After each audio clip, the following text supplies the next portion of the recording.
Distinguished delegates, ladies and gentlemen, I call to order the third meeting of the fourth session of the Committee on Science and Technology.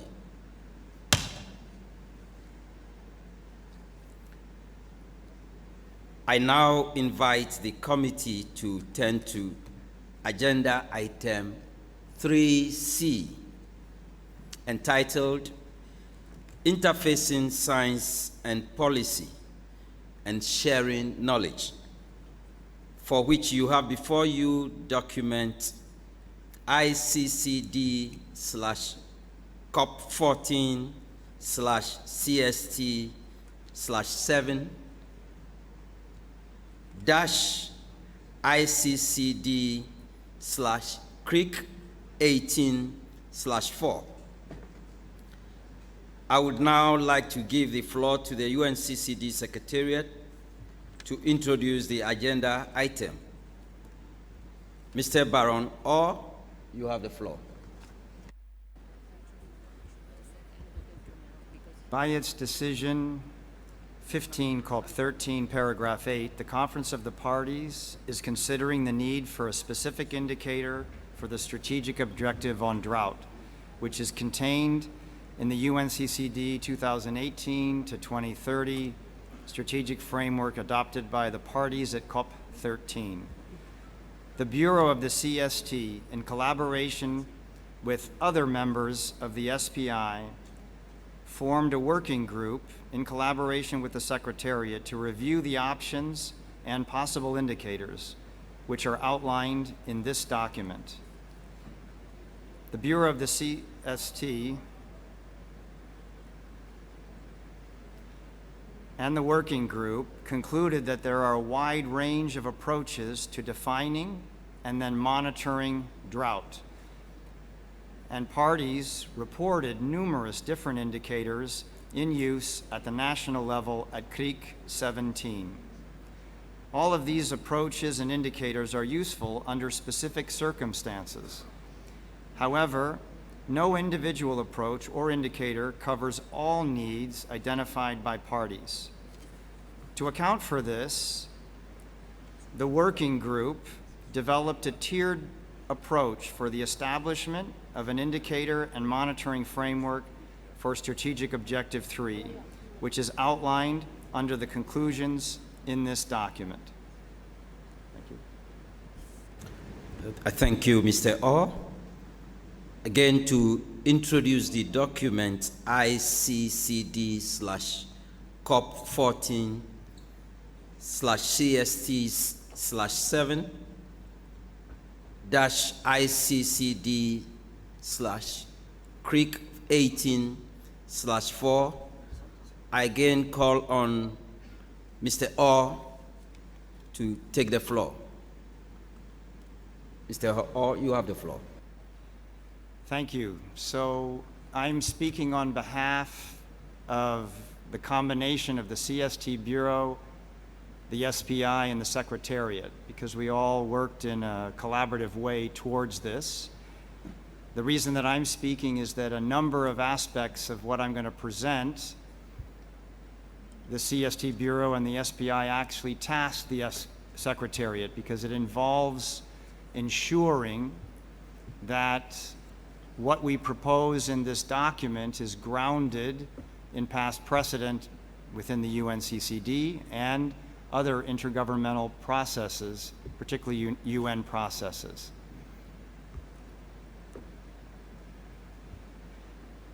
So in quick summary, we started the process simply looking at the need for a specific indicator, and it was very evident that the need is there and that there might be possibilities to move this forward. The document also provides a comprehensive policy review of all related UN activities to ensure what is proposed leverages and builds on those activities. Or to put this another way, nothing that is proposed here duplicates efforts, rather it leverages existing efforts. It introduces the criteria upon which an indicator and monitoring framework for drought can be established.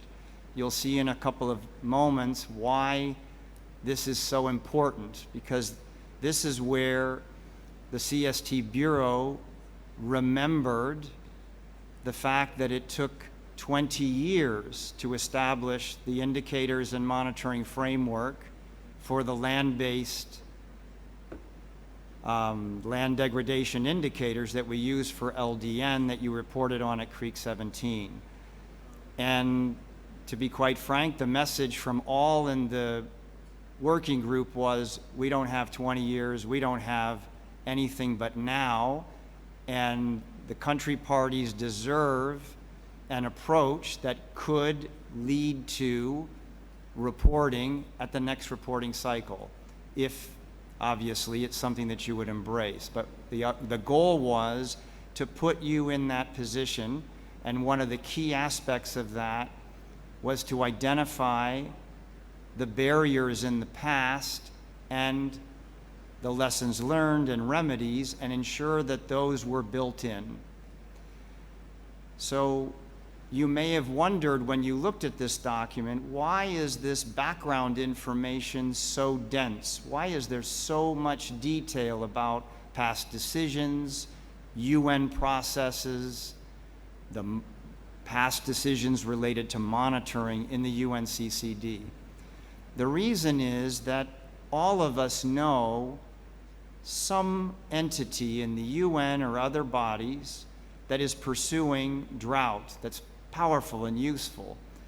And our effort was to document them all so that you would find that we were considering the links to those initiatives, so that we're not going it alone.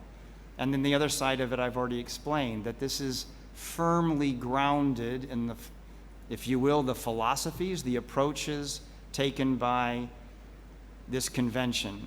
And if you will allow me for just a moment, this convention, I mean, many of you in the room, if not all, are scientists or technical experts.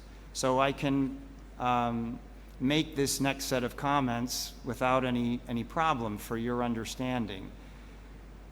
The UNCCD, when looking at land indicators, so I'm no longer talking about drought for just a moment, I'm talking about the past for land, the UNCCD recognized that after doing a study which identified 1,500 unique indicators being used by countries to assess land degradation, that a comprehensive index-based approach to land degradation was not going to succeed, because many of those indicators would be only relevant in certain cases, if not all. And so, in its wisdom, the COP moved towards what at the time they called a minimum set. But essentially, what was adopted is what might be called today an essential variables approach. They're all the indicators are measuring something. They're not indices based, although some of them are modeled, but they're actually measuring a biophysical factor, and they are indicative. They're not defined to be comprehensive. They're defined to put us in the position to have information that's comparable across countries, that would give us a global understanding of land degradation in an indicative way, so that at the national level, and this is also built into the framework, you can add any indicators that are necessary to tell the comprehensive story right for your country. So that philosophy is fundamentally embraced in the document in front of you. So this is Strategic Objective 3, and I put it up here to emphasize that, in short, many of us call this an indicator for drought. But actually, the strategic objective is about vulnerability to drought. It's about resilience. It's something that's very difficult to measure. It's about the human component. As is always the case in this convention, we are never stopping at the biophysical. We're always looking at the human and biophysical together. And that's why I list the strategic objective and the expected impacts that are in the annex of the strategic framework on this slide. This slide is meant to give you a very quick sense of the fact that there's a lot of information out there already, as I described before. The document, the convention itself, is really focused on drought as well as desertification. And there have been a number of decisions, particularly in COP13, but also before, which are highly relevant to the fact that we need an indicator. And then, as I mentioned before, there are these other intergovernmental processes, and there are indicators that you reported as indicators you are using at the national level. So the convention text, recent COP decisions, other processes, and drought indicators that you reported were the basis for the substance of the approach. In terms of the structure of the approach, this is tied to our experience with land-based indicators, which in the early days were called impact indicators, and back at that time was where you adopted a conceptual framework and a set of principles that guided the selection of those indicators and eventually led to the 6 progress indicators, and in particular the 3 land progress indicators. And then, as I mentioned, the CST Bureau was adamant about the need for the Secretariat to explore the barriers that occurred in the past and the solutions that were identified so that they could be embedded in this new framework for drought.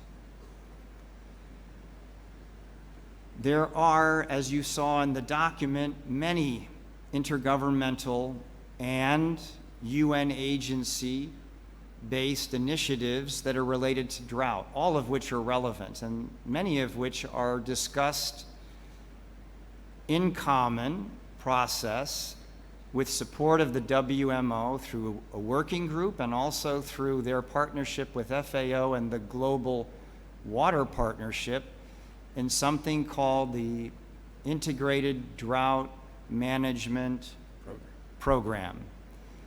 It's an umbrella, essentially, that helps pull all of this together. And what I'll say to you, this is an observation, but what I will say to you is it's extraordinarily collaborative. So we're not dealing with organizations that are competing for their data set to be used or their model to be used. Actually, they're all working towards a common goal, which is exactly what you have often requested in past COP decisions. And the entity that has gone the furthest to pulling this together within the context of values of this convention is WMO. Because WMO has recognized what I often call the dual tensions that are demanded by you in past COP decisions. And I will also add, it's also embedded in the SDG process. There is no SDG for drought, but obviously we would want to model what is working in that process. So what am I referring to? If you look back at the COP decision where you tasked the Secretariat to provide default data from the best possible sources for consideration in reporting at the last cycle for land degradation, you will also go down a few lines and it will say, it says we want a standardized approach, et cetera, right? It's very much the language of statistical harmonization. But then there's a sentence which says, and work towards national ownership. It's not the exact words, but that's what it means. And you know as well as I do that if we explore national ownership, we're going to have situations where the data selected, the methodologies, et cetera, are not in common with some global approach.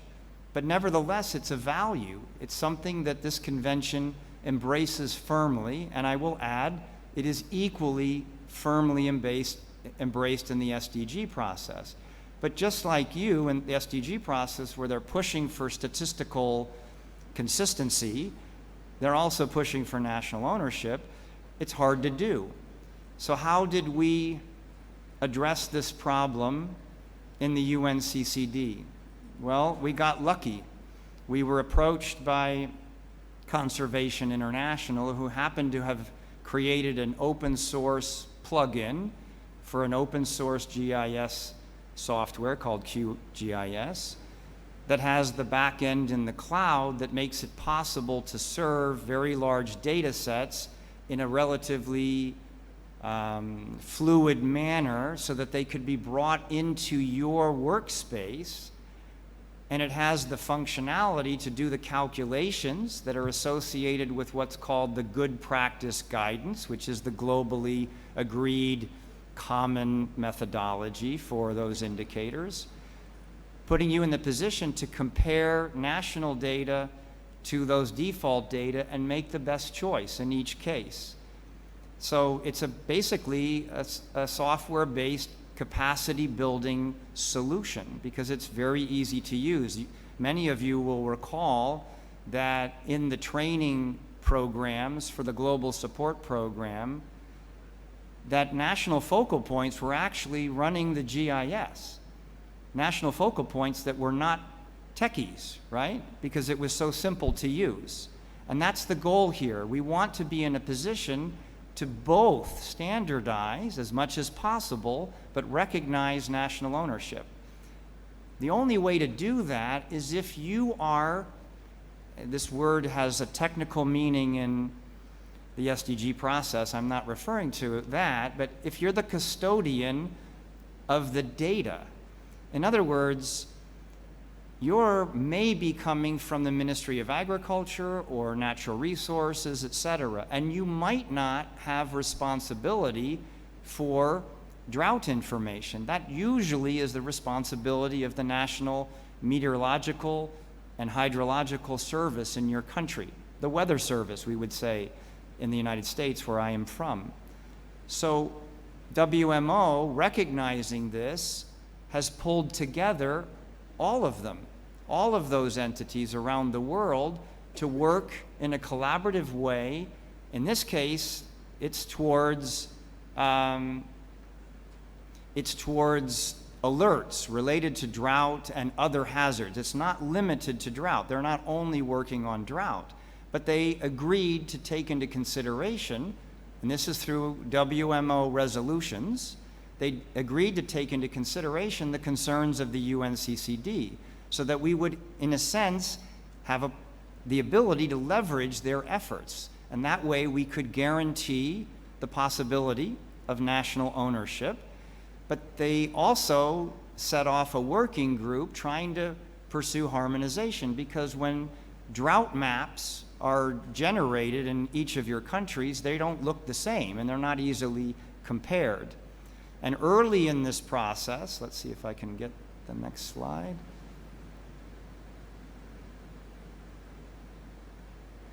So, oh, I'm going the wrong way. Sorry, one moment. No, well, back one. So early in that process, I was asked by members of that working group, you know, we're struggling to get countries to agree to a common methodology. What would you recommend? You have been going through this with the land indicators for the UNCCD.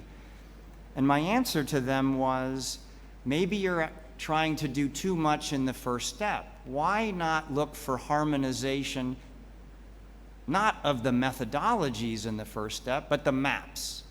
If you have common maps with the same number of legend categories, with the same statistical width of those categories, then they're reasonably comparable, even if the underlying methodologies are different. It's a step in the right direction. It creates the collaboration among these entities, and it sets the process forward.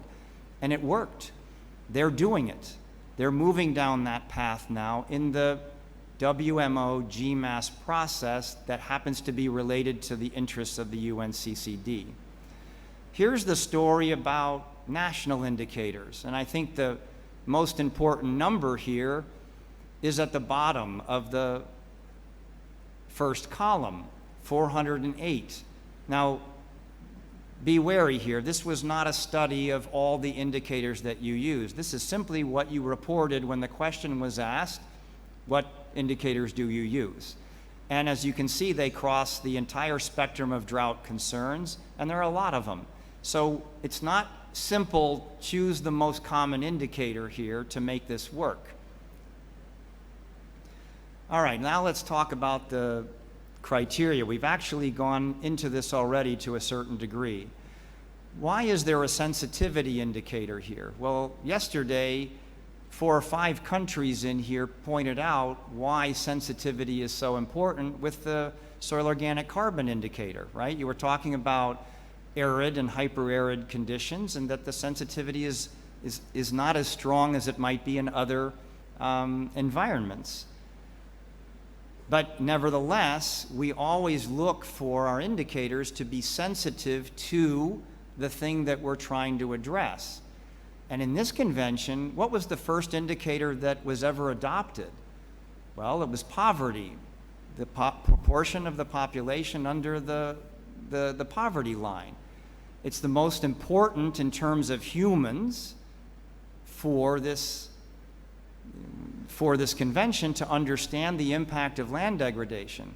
But the problem is it's not sensitive to land degradation. A map of poverty is not easily overlaid over a map of land degradation. It's possible, but it's not straightforward because it's a socioeconomic indicator. But that doesn't mean it's not important. We wouldn't remove that indicator simply because it wasn't perfectly sensitive. We would keep it because it has potential and it is indicative. The same we've already talked about with comparability, and readiness is another example. And many of you in your comments yesterday pointed out that at the national level and global level, soil organic carbon is not necessarily straightforward in its measurement, and it's not necessarily contributing as well as it should be one day.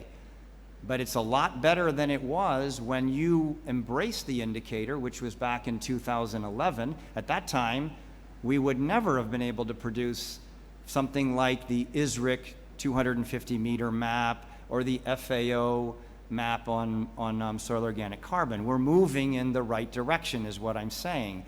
We would never drop that indicator from the process simply because it was far from ready, because why? When we assessed all the indicators that were proposed, this is back in 2010, 22 different indicators, there were trial runs done in 20 plus countries. It was unanimous among the 183 experts that evaluated the results that this was the most sensitive and important indicator for land degradation at the global level and national level, and in many conditions, even at the local level.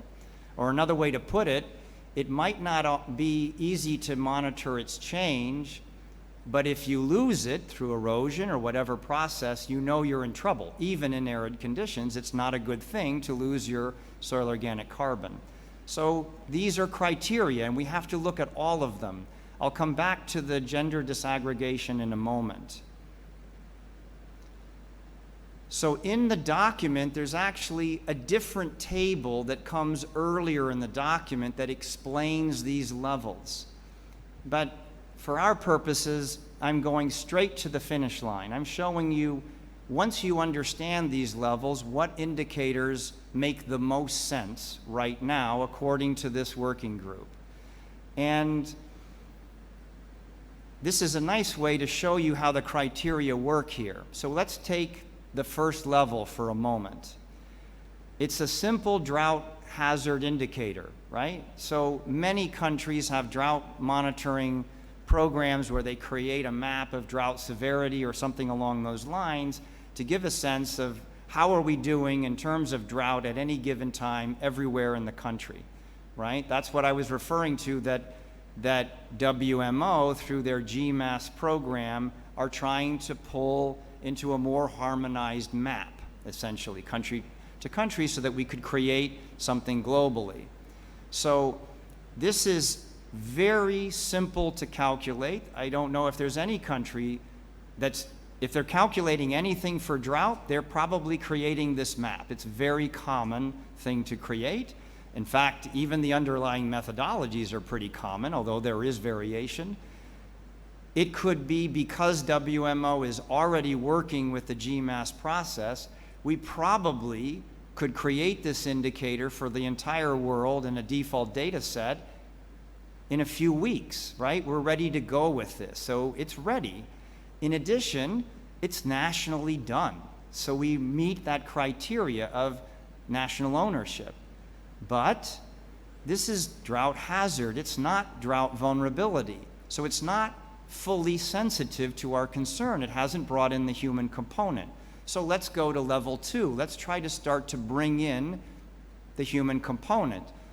And the simplest way, and also the most common first step that countries take when they decide to calculate drought exposure, is to basically overlay level 1, your severity or hazard map, with the best quality population density map that you might have.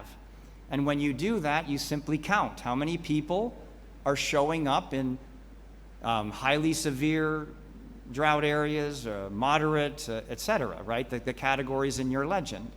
And that gives you a sense of the proportion of the population that are exposed to drought. Now, you can go much further with this, I know that. You can look at other aspects of exposure, but again, starting simple to get us moving is one of the things that the CST Bureau was very clear about. So we're getting closer to vulnerability, but exposure is not vulnerability yet, because one country over here in the same drought conditions as another country over here, or even inside your own country in different regions, the actual economic situation is different, so the vulnerability is different, right? Different populations with different types of sources of income are more vulnerable when drought occurs. Obviously, the agriculture sector is highly vulnerable. Other sectors are less vulnerable. So that's where we come to level 3. And if you look really carefully in the document at some of the citations, and I might not get the exact number right, but you'll realize that the first people to calculate a global drought vulnerability indicator had something to the level of 165 indicators. This huge analysis, right?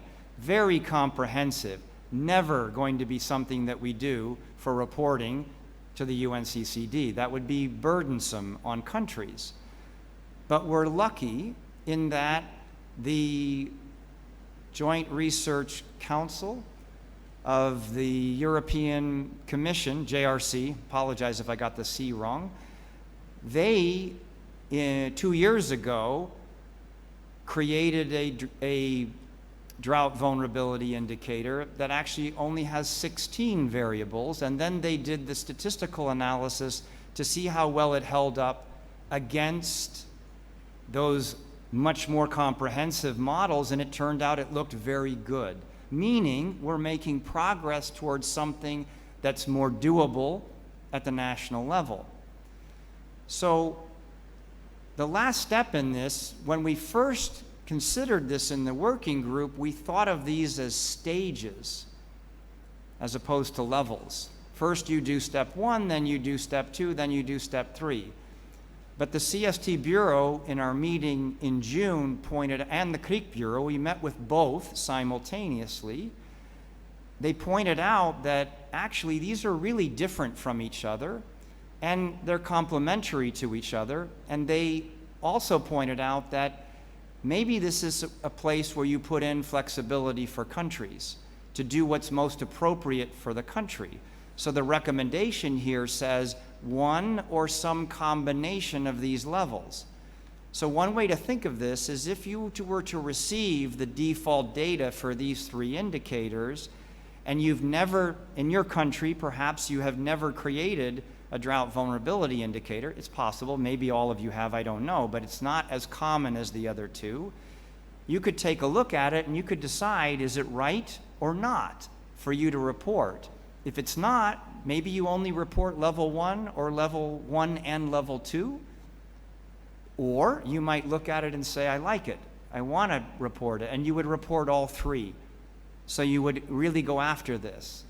And the idea is to set the whole process in motion in a way that's flexible, that accepts the fact that each country is at a different stage in the way that they monitor drought, but it would put us in the position for all countries to move forward in a manner which is philosophically in line with the approach of the UNCCD and which leverages the global processes, particularly one which embraces the national organization in your country that would be producing the data already.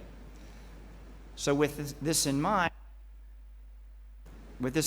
I finish up by just summarizing the recommendations, which I've already walked through.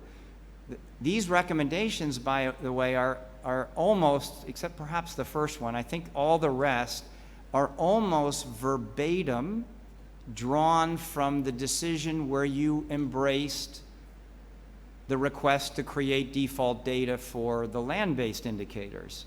You named the indicators, you named the need for guidance, etc. And so these recommendations are meant to put you in the position, if you feel we are ready, based on this framework, to request that we move forward in the next reporting cycle, meaning you would be reporting on the strategic objective for drought in 2020, and that we would set the Secretariat in motion in the same way that you set the Secretariat in motion for the land-based indicators. We would also be tasked to do this with the drought indicators in these levels. Thank you very much.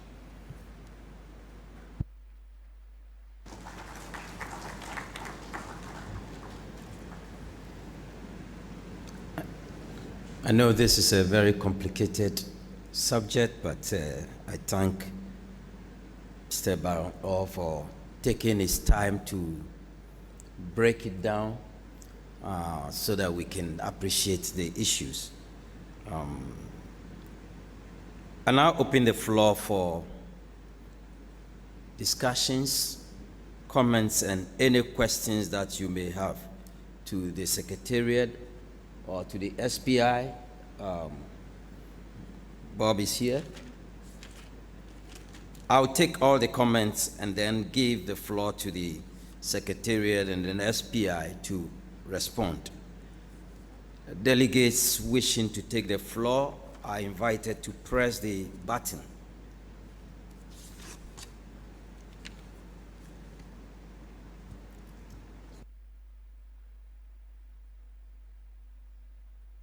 I see no requests.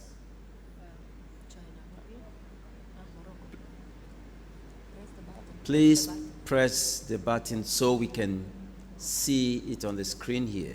Yeah. Okay, Morocco, you have the floor. Thank you, Monsieur le Président. Mr. Chairman, thank you. First of all,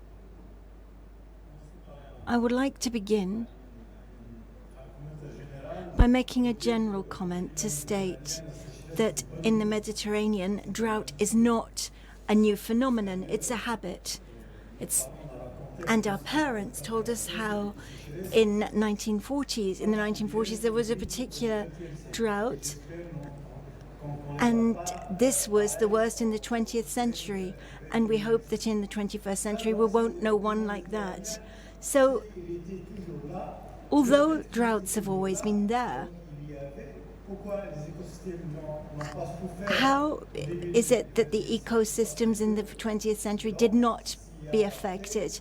Because man was able to adapt better, and that's where I'm making the link between then and now. We must not forget in our recommendation this indicator, I believe that we should recommend to countries to list the criteria for adaptation and mitigation to the effects of drought. And we don't follow the drought, we follow the effects of the drought. We can't follow the drought itself. And so I believe that we should list the ways in which we can mitigate and what we did in 50 years and 60 years ago, and what is potentially feasible that we can encourage. And then we can work out the indicators. I think that this is an aspect that should not be forgotten. There are some projects from BirdLife, and we're working with them on a project, and we list the traditional ways which were done in the past, which we can encourage so that biodiversity can be conserved. This is a recent project. So this is to go back to the traditional ways, better than to encourage people to tell them to do this, better to go back and look at the traditional ways. And in terms of the indicators, you have the 3 levels. And I would like to congratulate SPI. But you have given examples only relating to the population, but we must also talk about the resilience of particular ecosystems, because we know at level 2 and level 3 there are indicators for ecosystem resilience. And particularly at level 3, we should recommend that we use the indicators that relate to man's behavior, to the poverty level, simple indicators which are basic, because if we cannot adapt, then we move. And these are my comments overall. Thank you very much, Mr. Chairman. I thank you very much, Morocco, for your comments. I give the floor to Indonesia.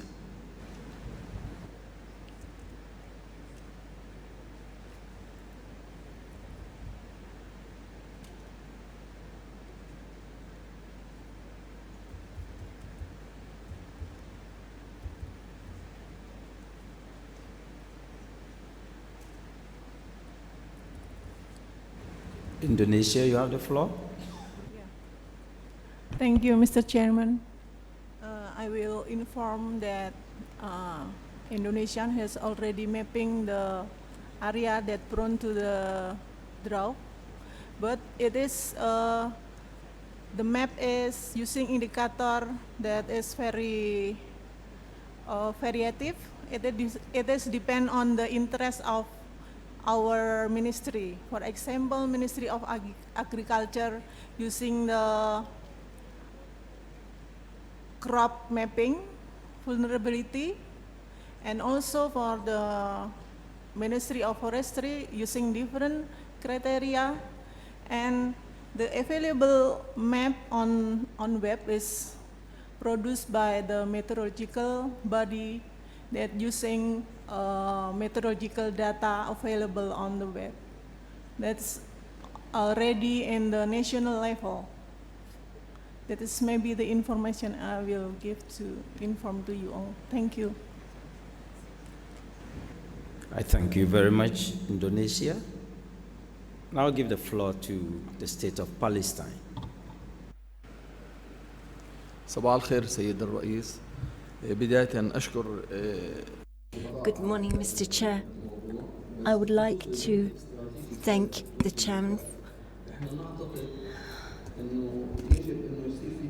The third strategic point on drought, we should change our methodology, because the methodology that is being proposed are not adapted to arid and semi-arid areas. I believe that they are based on the NDVI. When we began preparing our national reports, we came across a problem in the format we had to adapt this a little in order to include indicators that are relevant to our countries. And so the format should have a place for these indicators. And as far as the maps are concerned, these have not been, these are internationally adapted, but they are not appropriate for our particular situation. Thank you. Thank you. Palestine? I give the floor to China.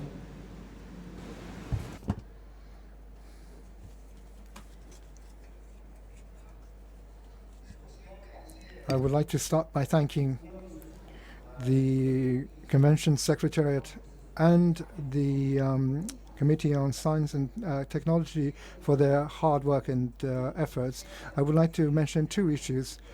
Regionalized drought is an ever-increasing serious problem. China is no exception for it. Drought as a disaster is causing a large amount of damage to China.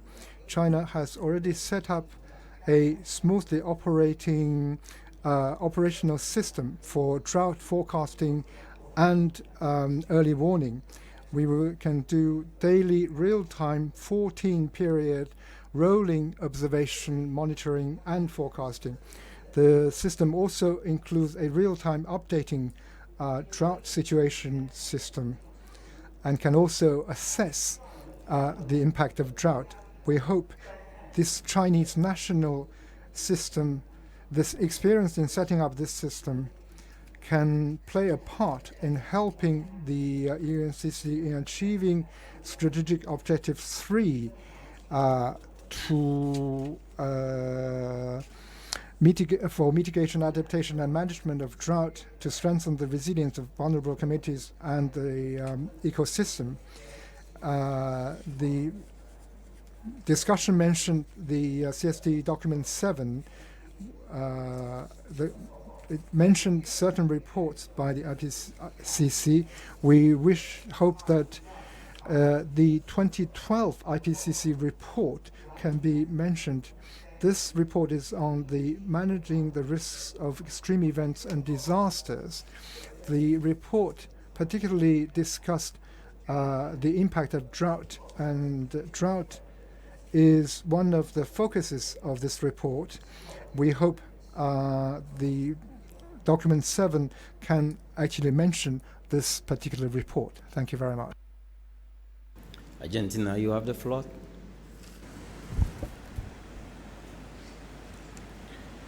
Thank you very much, Mr. Chairman. I would like to thank the Secretariat for the excellent presentation just made. To tell the truth, this is a major challenge, and we have sought in Ordos,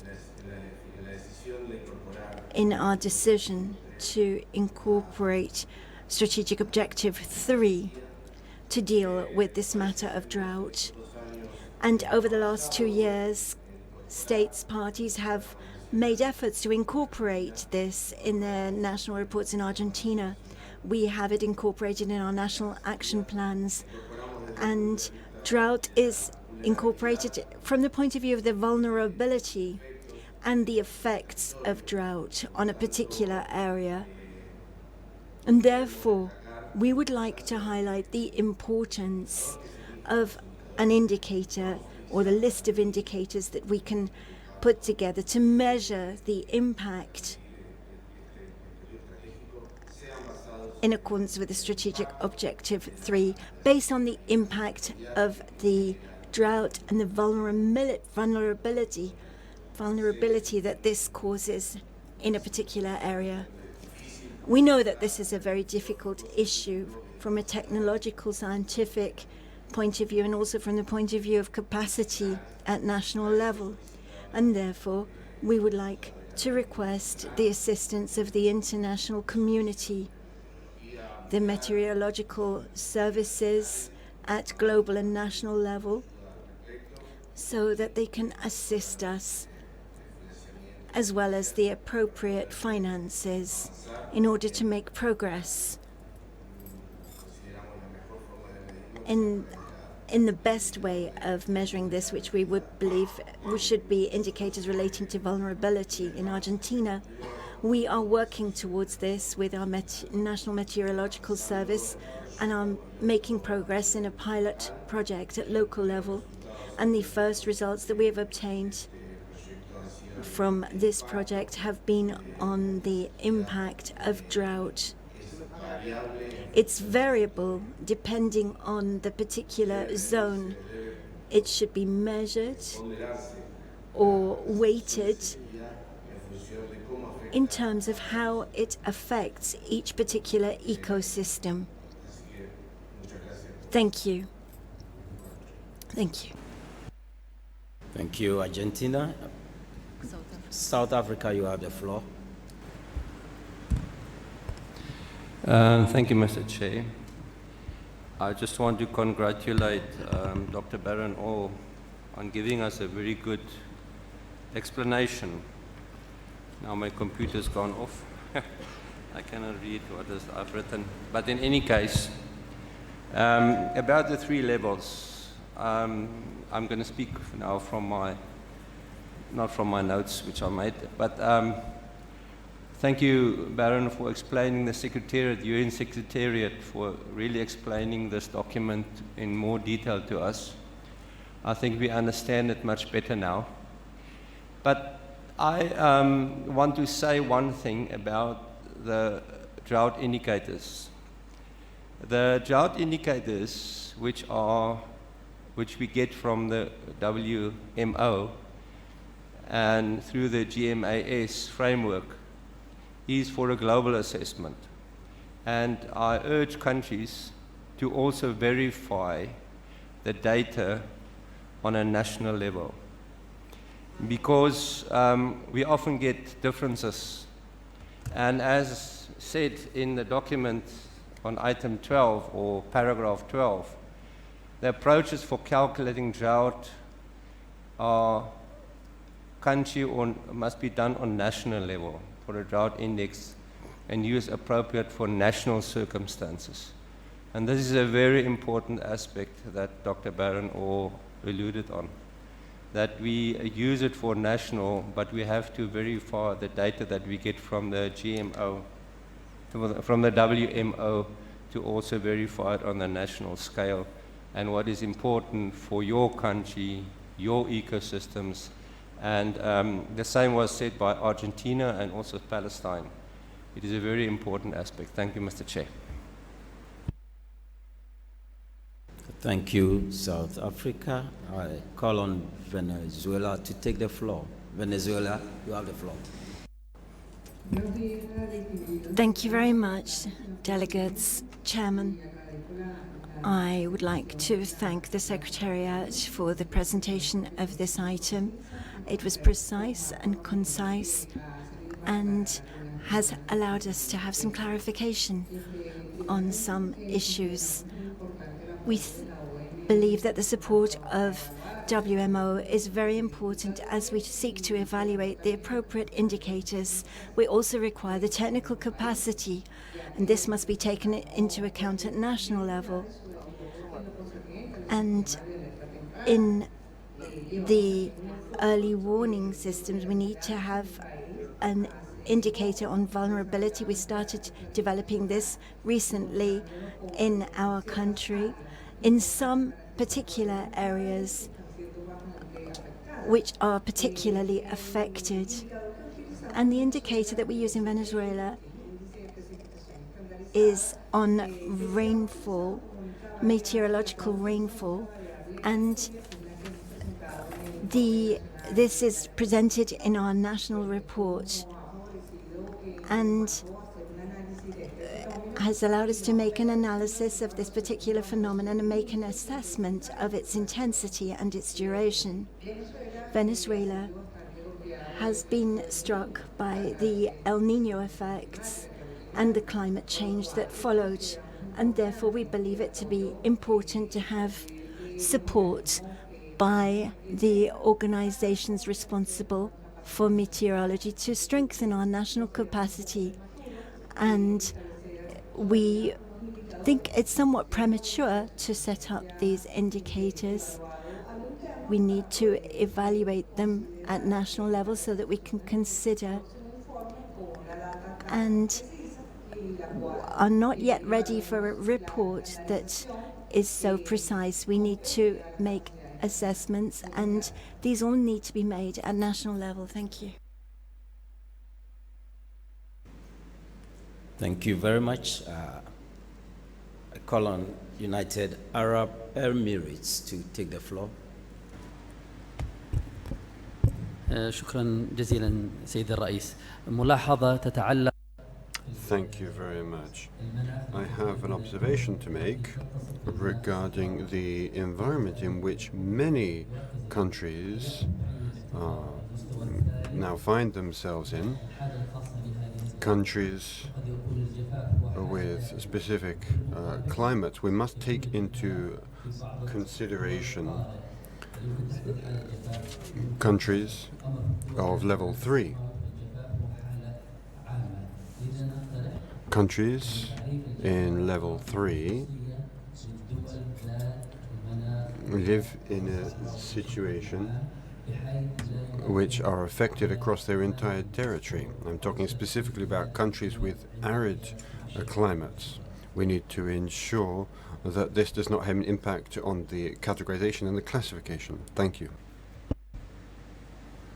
Thank you. Senegal, you have the floor. Merci, Monsieur le. Thank you very much, Chair.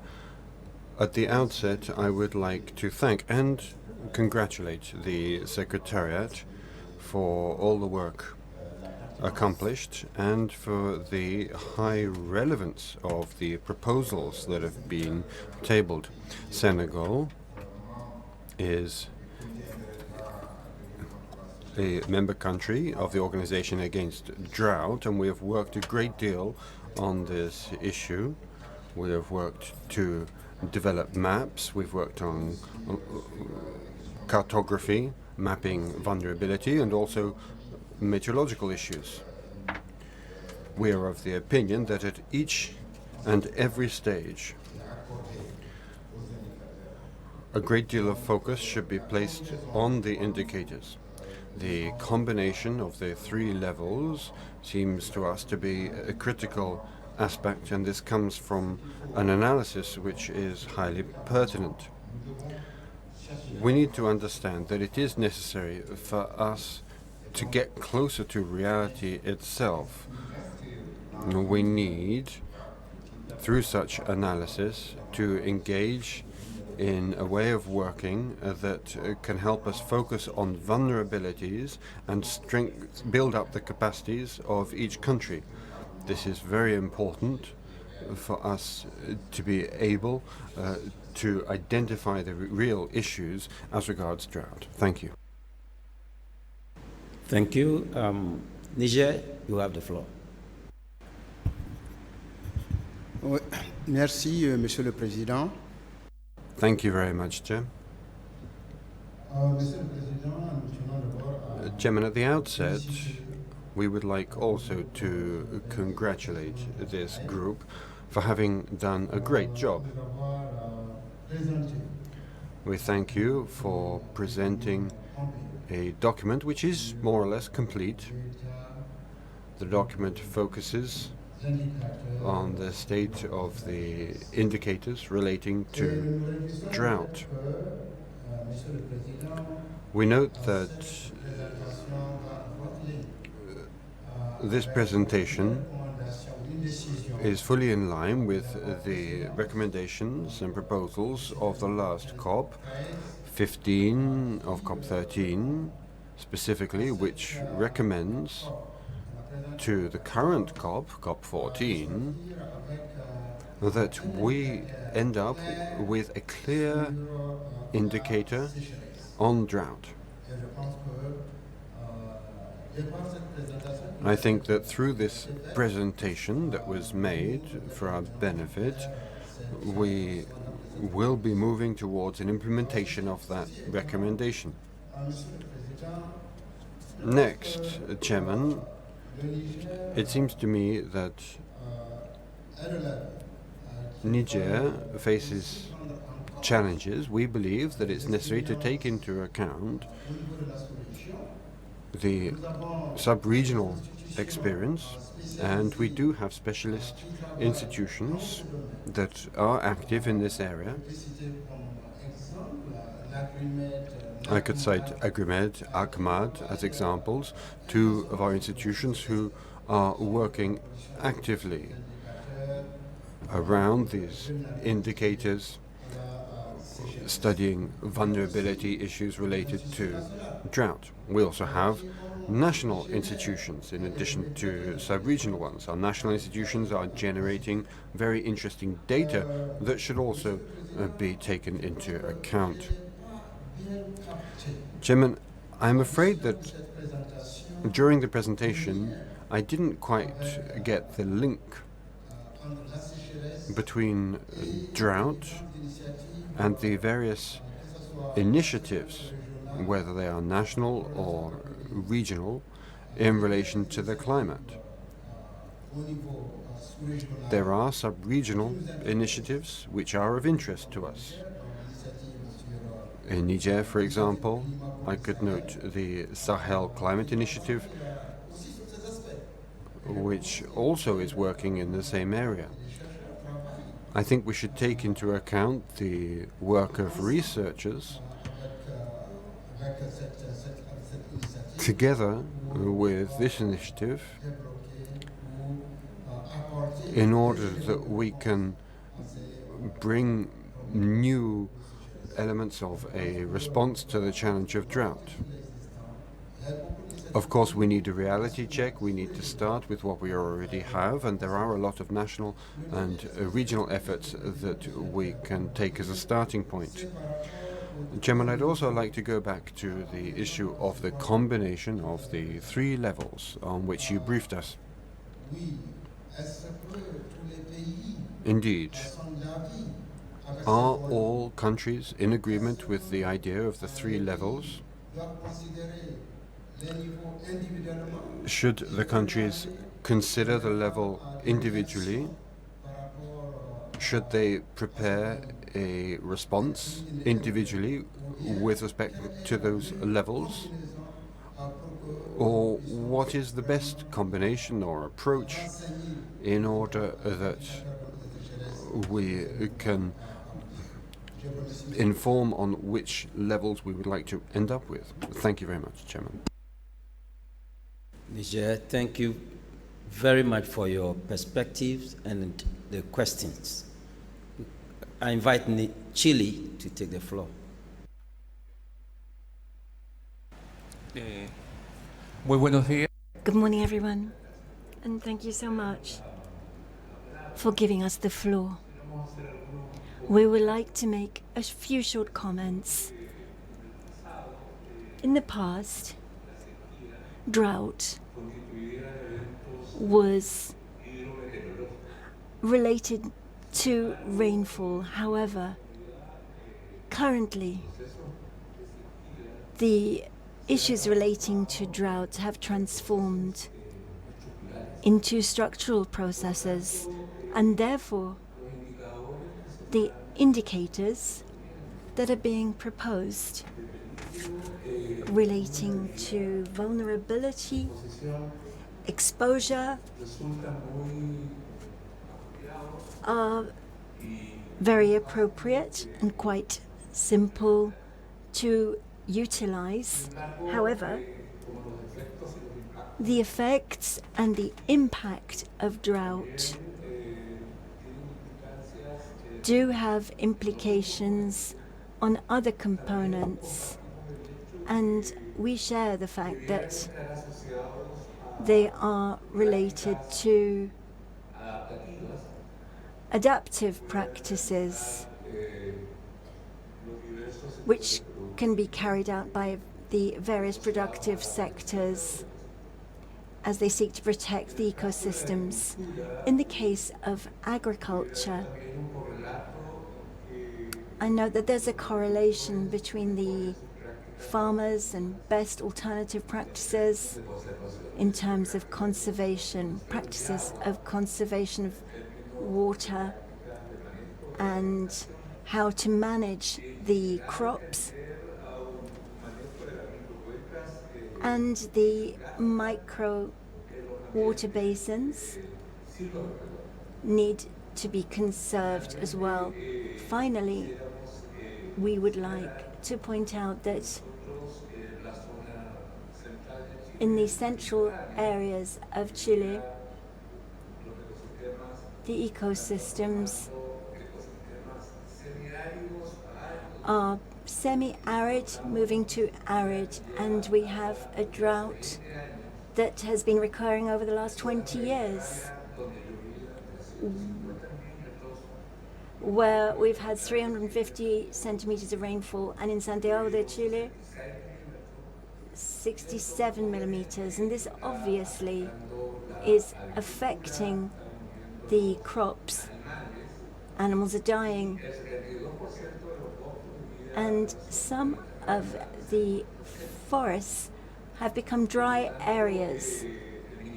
And so the Minister for Agriculture in Chile declared 4 areas are in a state of emergency. So we need to have indicators by which we can forecast areas of drought. We note that the Secretariat is moving in the right direction for this. Thank you so much. Thank you, Chile. I invite India to take the floor. Good morning, everyone. Thank you for giving the floor. India agrees to review and discuss the implementation of the convention using the progress indicators contained in the UNCCD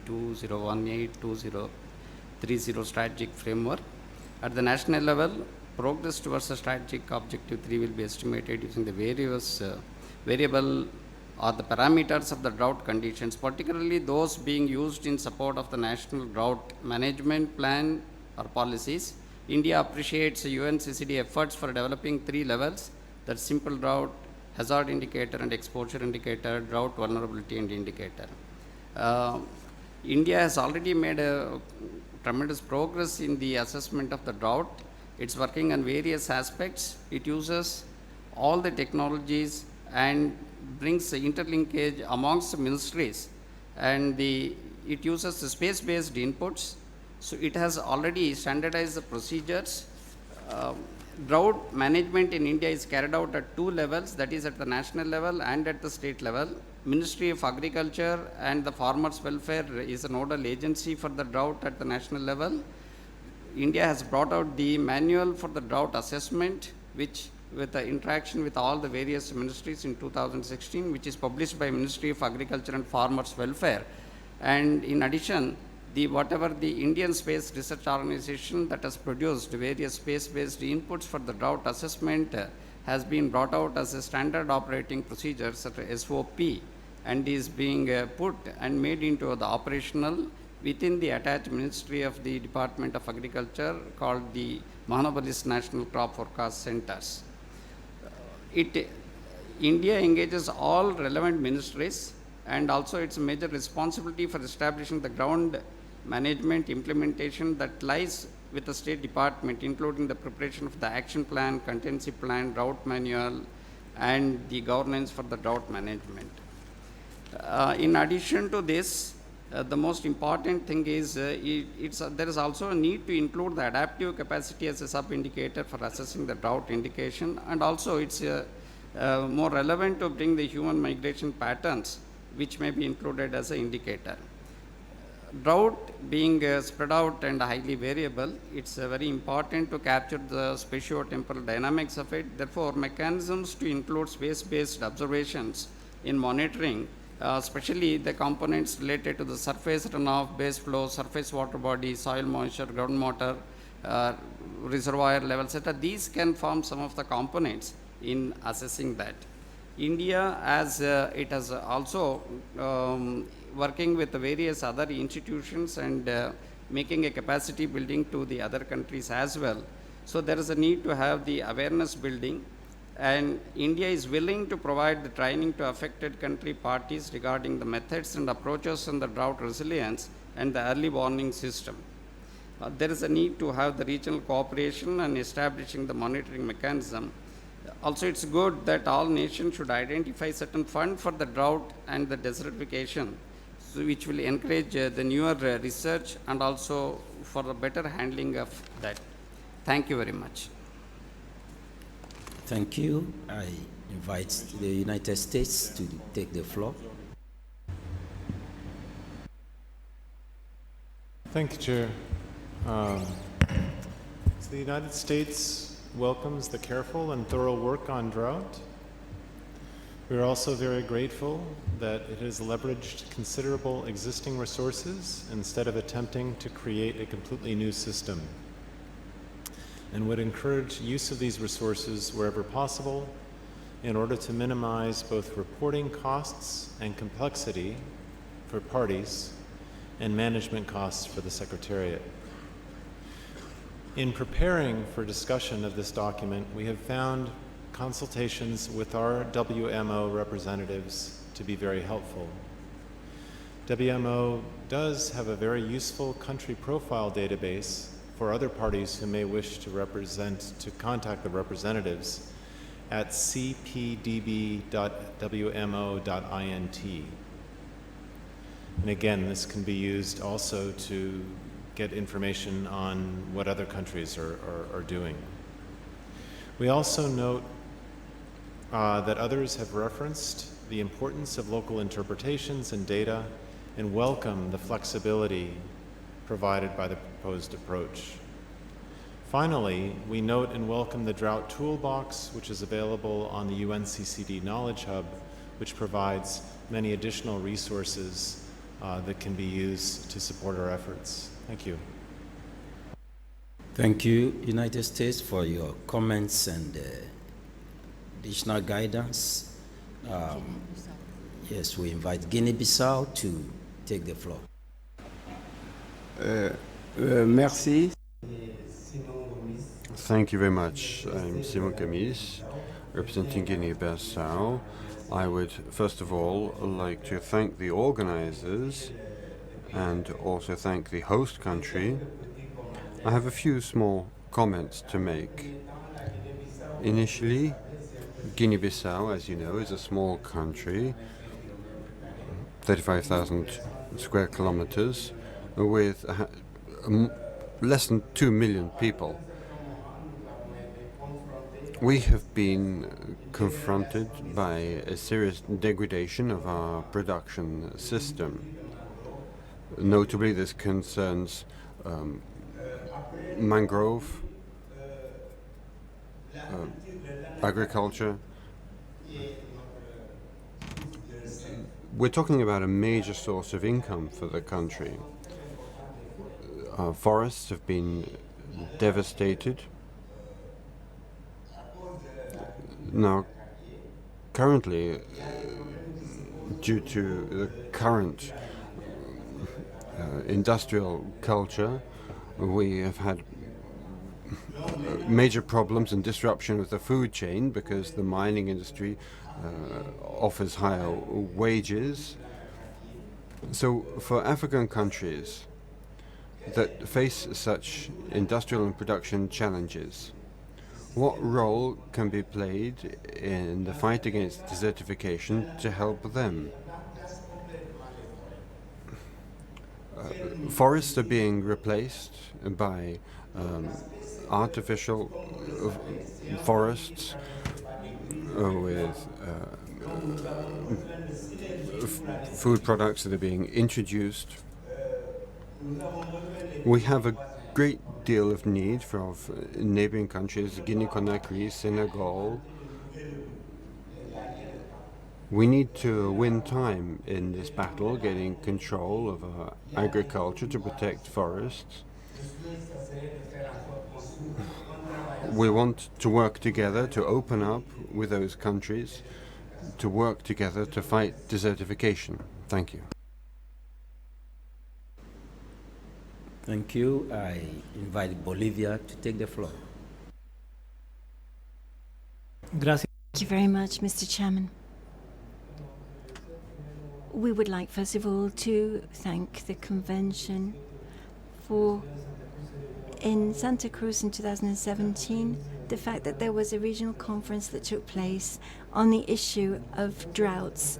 And as a consequence, Bolivia has its national strategy for droughts, where it took into account the various different components. One of them, the most important, was establishing the National Drought Index, and this to date has been implemented, and it has been able to cover agriculture, the effect on agriculture and on water scarcity. And these lead to these threats for the local population. And the hydrological drought we had in 2017, it was one of the most important ones. It affected 4 of our main cities where there was water scarcity and a loss in terms of the ecosystem. We thank you for this, and we welcome the fact that you have these 3 levels relating to exposure, and the vulnerability, but there should be differences between these 3 levels when we look at it from a water point of view, from an agricultural point of view as well. Thank you. Thank you, Bolivia. Algeria, you have the floor. Merci, Monsieur le Président. Thank you very much, Chairman. This is the first time I'm taking the floor, and so I would like first to thank the government. I would like to thank you all for the organization of such an excellent conference and your warm welcome. I would like to also thank the UNCCD Bureau. I would like to thank Mr. Orr for a very clear briefing. Algeria has developed its own report on drought, which is inspired by the approach of the Lincoln University in Nebraska, USA. We are compiling our own project now to cover all of our territory, to put in place a national monitoring system for all of our ecosystems. The goal is to cover all data on drought. This concerns level 1 and 2. So this is an early warning and prevention system focusing on everything concerning desertification and soil degradation. As regards the indicators, I share the opinion of the representative of South Africa and of my friend and brother, Professor Karou, representative of Morocco. We should take into account the ancestral knowledge of local populations to mitigate all the effects of drought. In Algeria, given our geographical situation and in order to assess the risk of vulnerability due to drought, as well as for cartographic purposes, we believe that our own indicators in the north of Africa and Maghreb should be used. I would like to thank the representative of India for putting into place a platform for sharing experience and know-how of all parties in the area of mitigation for the effects of drought. Thank you, Chairman. Thank you. Suatini, you have the floor. Thank you, Chair. I would like to make this statement on behalf of the Africa Group. The Africa Group, having met, deliberated on the content of the document ICCD COP14/CST7 and ICCD CRIC 18/4, appreciates the significant effort of the UNCCD Secretariat and the CST to produce this document, that the content and conclusions presented in the document and the proposed recommendation largely meet the requirements and mandate provided under Decision 15/COP14 paragraph 8 on the need for a specific indicator for the strategic objectives on drought. The group, however, appreciates the adoption of the following recommendations, more especially recommendation number 1. The group also, Chair, believes using default data for target setting is only appropriate in view of lack of local data. The group, however, is of the view that target sets based on global data may not support effective interventions on the ground. The group is of the strong opinion that building affected parties' capacity to collect national data will lead to effective interventions. And of course, Chair, it proposes an additional recommendation as follows. Request the Secretariat to invite parties to assist the affected parties by supporting their capacity building efforts to collect and use local and national data, especially to enable the use of level 3 indicator to supplement the application of default data for target setting, monitoring, and evaluation. I thank you, Chair.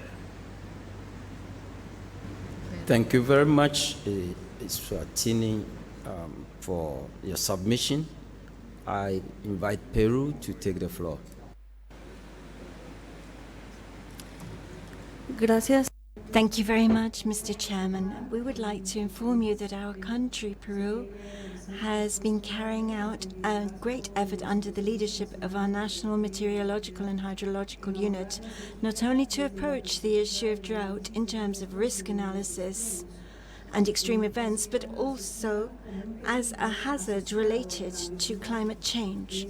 And in that regard, it's important, we believe, to improve the methodological frameworks which would allow us to understand how, within a climate change context, the parameters relating to intensity, magnitude, and frequency of droughts are evolving. We believe that these aspects deserve more attention. Thank you, Peru. Canada, you have the floor. Thank you. Canada would like to thank the Secretariat and the SPI for developing this framework. We're very pleased to see the extensive leveraging of existing drought-related activities, particularly with WMO, and we support the recommended tiered indicators that are proposed. Thank you. Thank you very much, Canada. I see no state party requesting the floor, and by rules of procedure, I can then invite the observer. I'm sorry. South Sudan, you have the floor. Okay, thank you very much, Chair. I would like to introduce South Sudan as a new nation. It is just a thing like a baby among the elders, but we will still need support of the friends and the international community. Because as a new nation, there is a gap.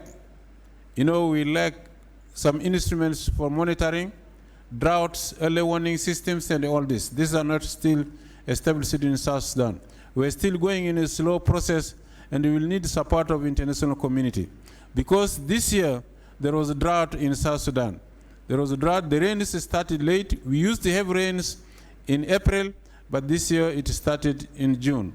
So it was really a very big disaster for the community of South Sudan. As a result, we will need some of the things which you put here, like a preparation of methodological good practice and guidance, and training of community, legal framework establishment, drought monitoring, early warning system to be established in South Sudan so that we can be on equal footing. And there are a lot of missing gaps. For example, the use of internet, the power, and all these are not there. So we'll need your support really to help us, to save lives from drought and desertification. And as we have borders with North Sudan, you know, the desert is encroaching on South Sudan from north to south. And this needs more awareness and fundraising and training of people so that the desertification encroaching on South Sudan can be stopped. Thank you very much. We need your support very much. Thank you, South Sudan. I invite Egypt to take the floor. Thank you, Mr. President. اسمح لي أن أتحدث باللغة العربية.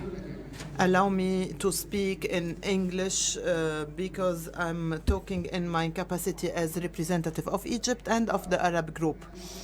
I am also a member of the African group for the CST. The African countries, and since the outset, have been severely hit by drought. And there was an ad hoc conference in Namibia held and dedicated to drought. Based on that, we have discussed this topic more than once amongst us as African countries, and we have also, as Arab countries, held a meeting in Cairo last month in order to discuss this document. At the outset, on behalf of Egypt and the Arab group, allow me to express our gratitude and sincere appreciation to the Secretariat for their efforts. I would like also to express my gratitude and thank to Professor Baron for this amazing effort he has deployed in order to prepare his report. At the outset, we had also mentioned and discussed the issues pertaining to the definition of drought. This is a problematic issue, and this is different from one region to another. It is also different within the country of Egypt. Zones within Egypt are different when it comes to the sources of water and to the issues of drought. We have called more than once to endorse a definition for drought, and this will definitely have a positive impact on the monitoring and evaluation process. We know that drought can be divided into four categories: agricultural, socio-economic, soil-related, and another fourth type. And any definition of drought should take into account these four categories of drought, especially for the parties or countries that do not have the capacities that are necessary. Regarding indicators, we have said once and again that in our countries, we are facing a problem when it comes to available data. We were required to gather and collect data for 3 decades at least, for 30 years. However, this is not available in all countries. That's why the issue of long-term monitoring is not possible due to the lack of data. I had also mentioned earlier that the FAO had developed an easily applicable indicator that can be endorsed when we start working on the issue of drought.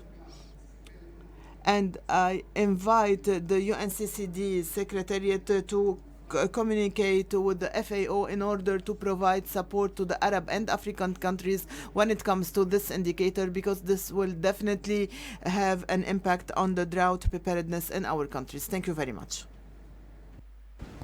Thank you, Egypt. Sri Lanka, you are. Thank you very much, Mr. Chair.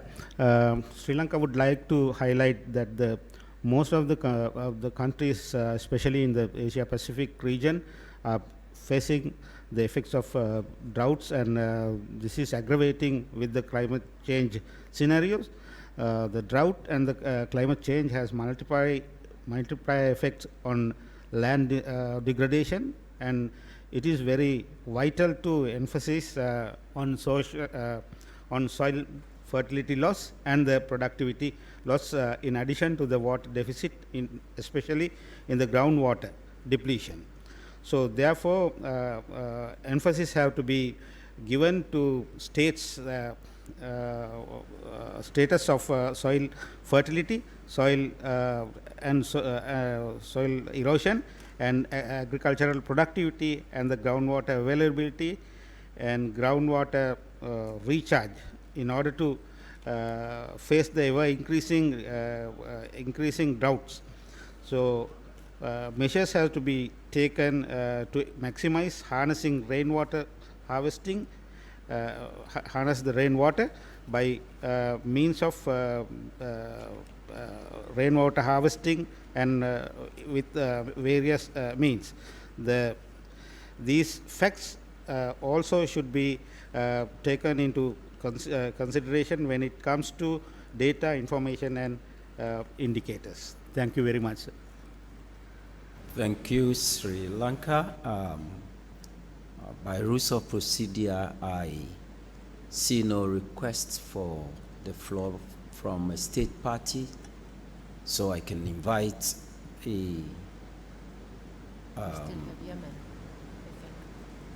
I can invite the observers to make. I think I saw. Yemen, do you want to take the floor? Yes, please. شكرا جزيلا. Thank you very much. Given that this is the first time I take the floor, I would like to seize this opportunity to express my gratitude to the State of India for the great hospitality and warm welcome. I would like to thank the Committee of Experts for their report, and also reiterate what my colleague from Jordan said when it comes to drought. Allow me to give you an idea and overview about the experience of Yemen when it comes to drought. In the 13th century before Christ, we faced a crisis of drought. And we were able to face this problem and this crisis by restoring soil and water resources. We have a long-standing tradition of soil preservation, water or rainwater harvesting or harnessing, and a comprehensive agricultural system. And we have also the oldest dam building system in the world. We also have a series of laws and legislations in order to make the best use of such resources. These agricultural systems are nowadays at the risk of degradation, deterioration because of the war situation. That's why I wanted to give you this quick overview. Thank you very much. Thank you. I can now give the floor to WMO to make their comments.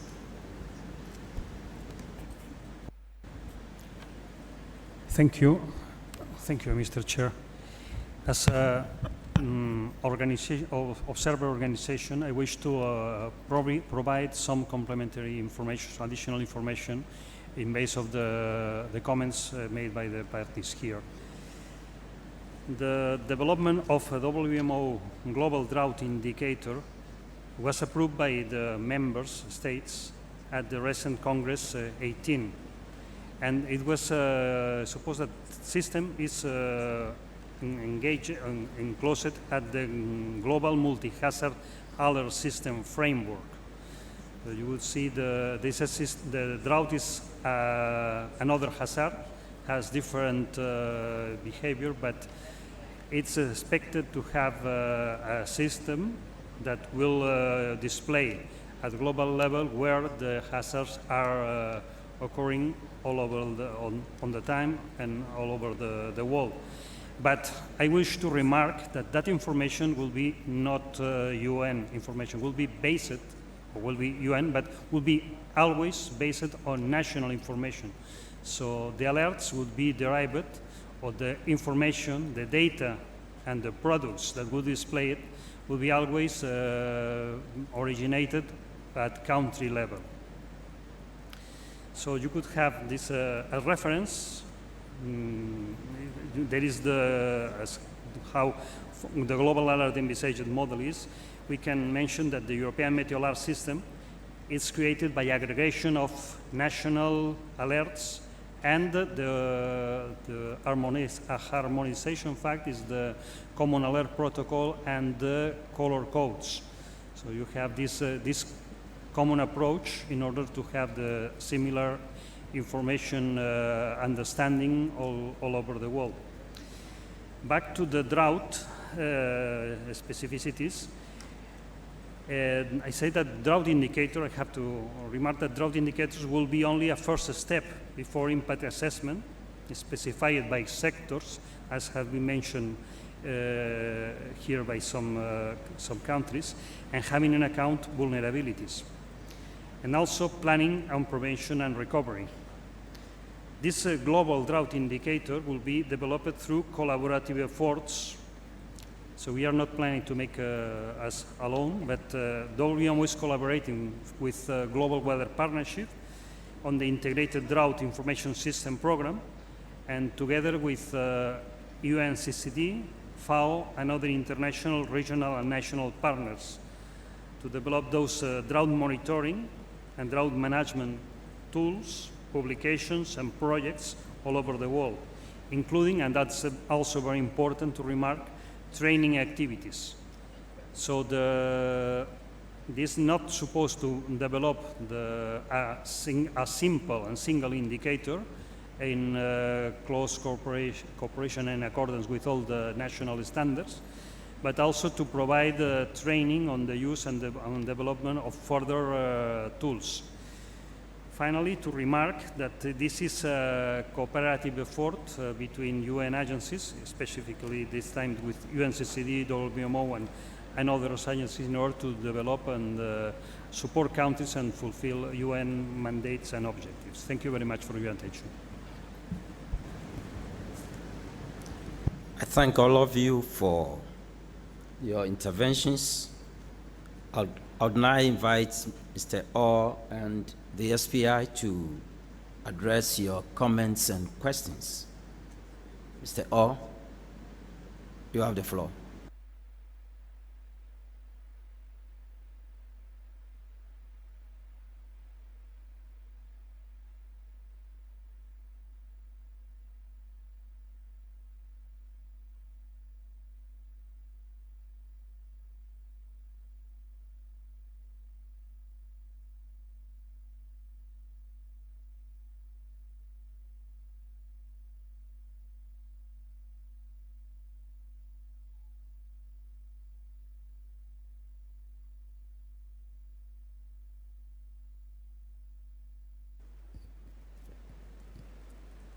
Thank you, Mr. Vice Chair.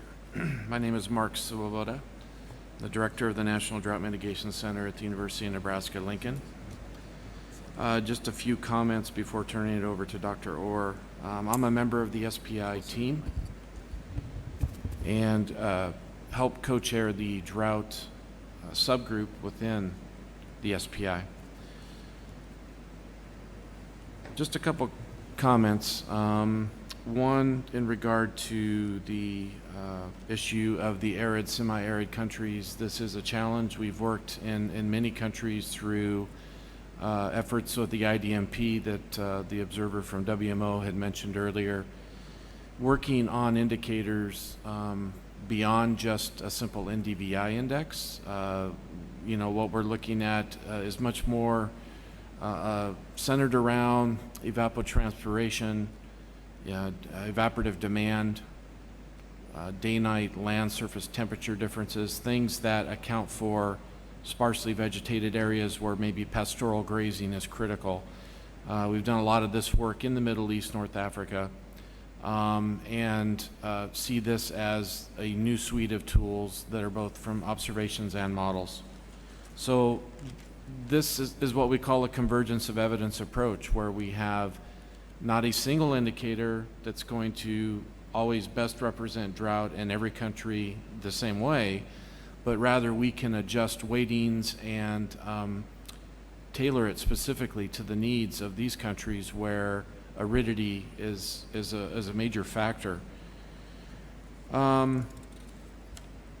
The other comment, or the final comment I had, was to also re-emphasize the comments from the respective delegate, distinguished delegate of Egypt, where we recognize that there are many kinds of droughts, so not only just dealing with drought within each of your respective countries, but the fact that we're dealing with meteorological drought, which the WMO has mentioned that the standardized precipitation index is sort of the recommended meteorological indicator. There are, as I mentioned before in my earlier comments, with regards to comments in Morocco and Egypt, there are many more newer indicators that have come online since the Lincoln Declaration about a decade ago now. So we are looking at things like evapotranspiration and saturated vapor pressure, these other variables that can help us determine drought on the landscape. So these help us tailor drought indicators for the 4 kinds of drought, both within countries and for regions within those countries. It's a very scalable approach from local to national to even regional, and is very adaptive to the needs of these particular countries. So we will continue to promote that and evaluate that in the 3-level tiers that we just heard outlined by Dr. Orr. Thank you. So I will pick up with that last comment and then try to walk through the excellent feedback that we've received from these interventions, starting with what was referred to that was shared by the delegate from Morocco. You will note in the criteria that, and this was something that was a major debate in the land indicators in the past, the recognition, the UNCCD has recognized and firmly embraced that the indicator is what you want to measure, and the metric is how.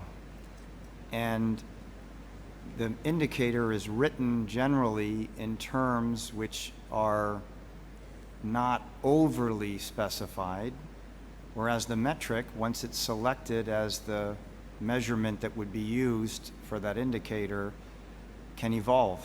It's built into the principles that you see in the criteria.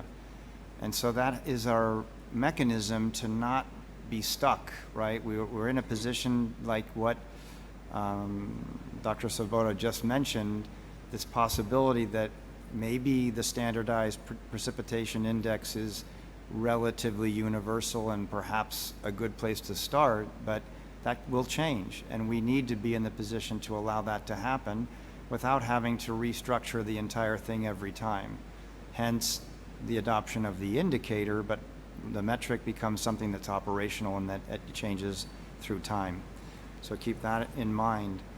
The discussion about, several of you, but Morocco introduced it first, about traditional knowledge and what's been done through history, as was also mentioned by Yemen, is extremely important. And this convention, when the framework for the land progress indicators was adopted, it includes, it's not something that many of you report on, I will say that up front, but the option is there for these national narratives and the ability to capture that local knowledge, and that would not be lost in this approach. That's something that you've embraced in the past. And I would also emphasize that as is the case with land degradation neutrality, the fact that we have 3 indicative indicators does not limit any country. A country will always be in the position to add to that And then the other side of it is that let's say that the default data for that drought hazard indicator ends up being the SPI, the Standardized Precipitation Index, and you're not using that. You're using one of these new indicators, you're using something else. As long as the common methodology that becomes part of the guidance is followed so that it's comparable, in this case, what WMO mentioned, right? The legend, the colors, etc. We're still in the first stage of comparability, and our goal isn't to solve the standardization before we select an approach. Our goal is to get started and move towards that commonality. And it worked. I mean, in the land progress indicators, there was no standardization when we started. And I'm not saying that it was perfect, but it's something that most countries said, okay, this is useful from national to global level. And if I'm not mistaken, your recommendations that are being considered in the CREEC related to CREEC 17 and reporting are very much emphasizing it's now time to explore national to local and make this system come into line. Well, that's progress, and that's maybe where we're going, but I think that it's very important to establish the national and global, national to global approach so that there's the progress that we need to move forward. So we very much welcome, however, this link to local and traditional approaches. It's the basis, for example, of many of the best practices in WOCOT, and I would recommend that you pay attention to the link between those comments and what will be presented after this document regarding SPI Objective 2, which touches on the actual practices, the land-based interventions. So that may be of use there. So Indonesia and other countries, when looking at level 3, made comments about whether or not what you're doing now to assess vulnerability would be captured inside the default data. And my guess is in some cases yes, because the JRC index does reflect structure, it reflects economic issues, it tries to capture the traditional elements considered part of vulnerability. But will it be a direct match? Not necessarily. However, the idea is that you don't necessarily have to embrace it. You have options here. Your first option would be to simply reject it. You don't like the indicator and you don't like even the methodologies that pulled it together, and you are only going to use your own approach all the way down to the final methodologies. Second would be you report, but you still want to report. I mean, you also, in this approach, you wouldn't have to report that level, but if you still wanted to, and you feel that the way that you're doing it in your country is perfect for your country, then you're open to that, and countries did do that with the land progress indicators. But the idea is to create the possibility that you can decide by comparing, by looking at your current approach and whatever this JRC approach might look like relative to that approach. So, and then the last comment on that element is the metric is not settled yet, right? The only reason that it's mentioned in the document is so that you can visualize what it might be. But the idea is over the next 2 years, that's the last recommendation, the guidance would be developed and these things would be selected for you to be able to use and compare. The comment that was made by Palestine, the honorable delegate from Palestine, I think Mark addressed when he mentioned NDVI and the SPI a little bit earlier. And then I think I've also addressed just now the national options comment that was made afterwards. China talked a lot about the importance of looking at this regionally, and I think that's something very intriguing and something that could be considered. It is not part of the current set of recommendations, but it could be something that we could explore. And I very much welcome the delegates' proposal to help contribute the technologies and progress made related to a drought and disaster assessment in China. I think it's extremely important. This is not meant to be limited, it's meant to be wide open. And some of what was recommended there touch on issues even beyond just trying to come up with this national global indicator. And I also appreciate very much the suggestion to look at the IPCC 2012 report, and I guess what I'd say there is please send me the citation or the web link, and I will definitely follow that up. The honorable delegate from Argentina also talked about the need to focus on vulnerability.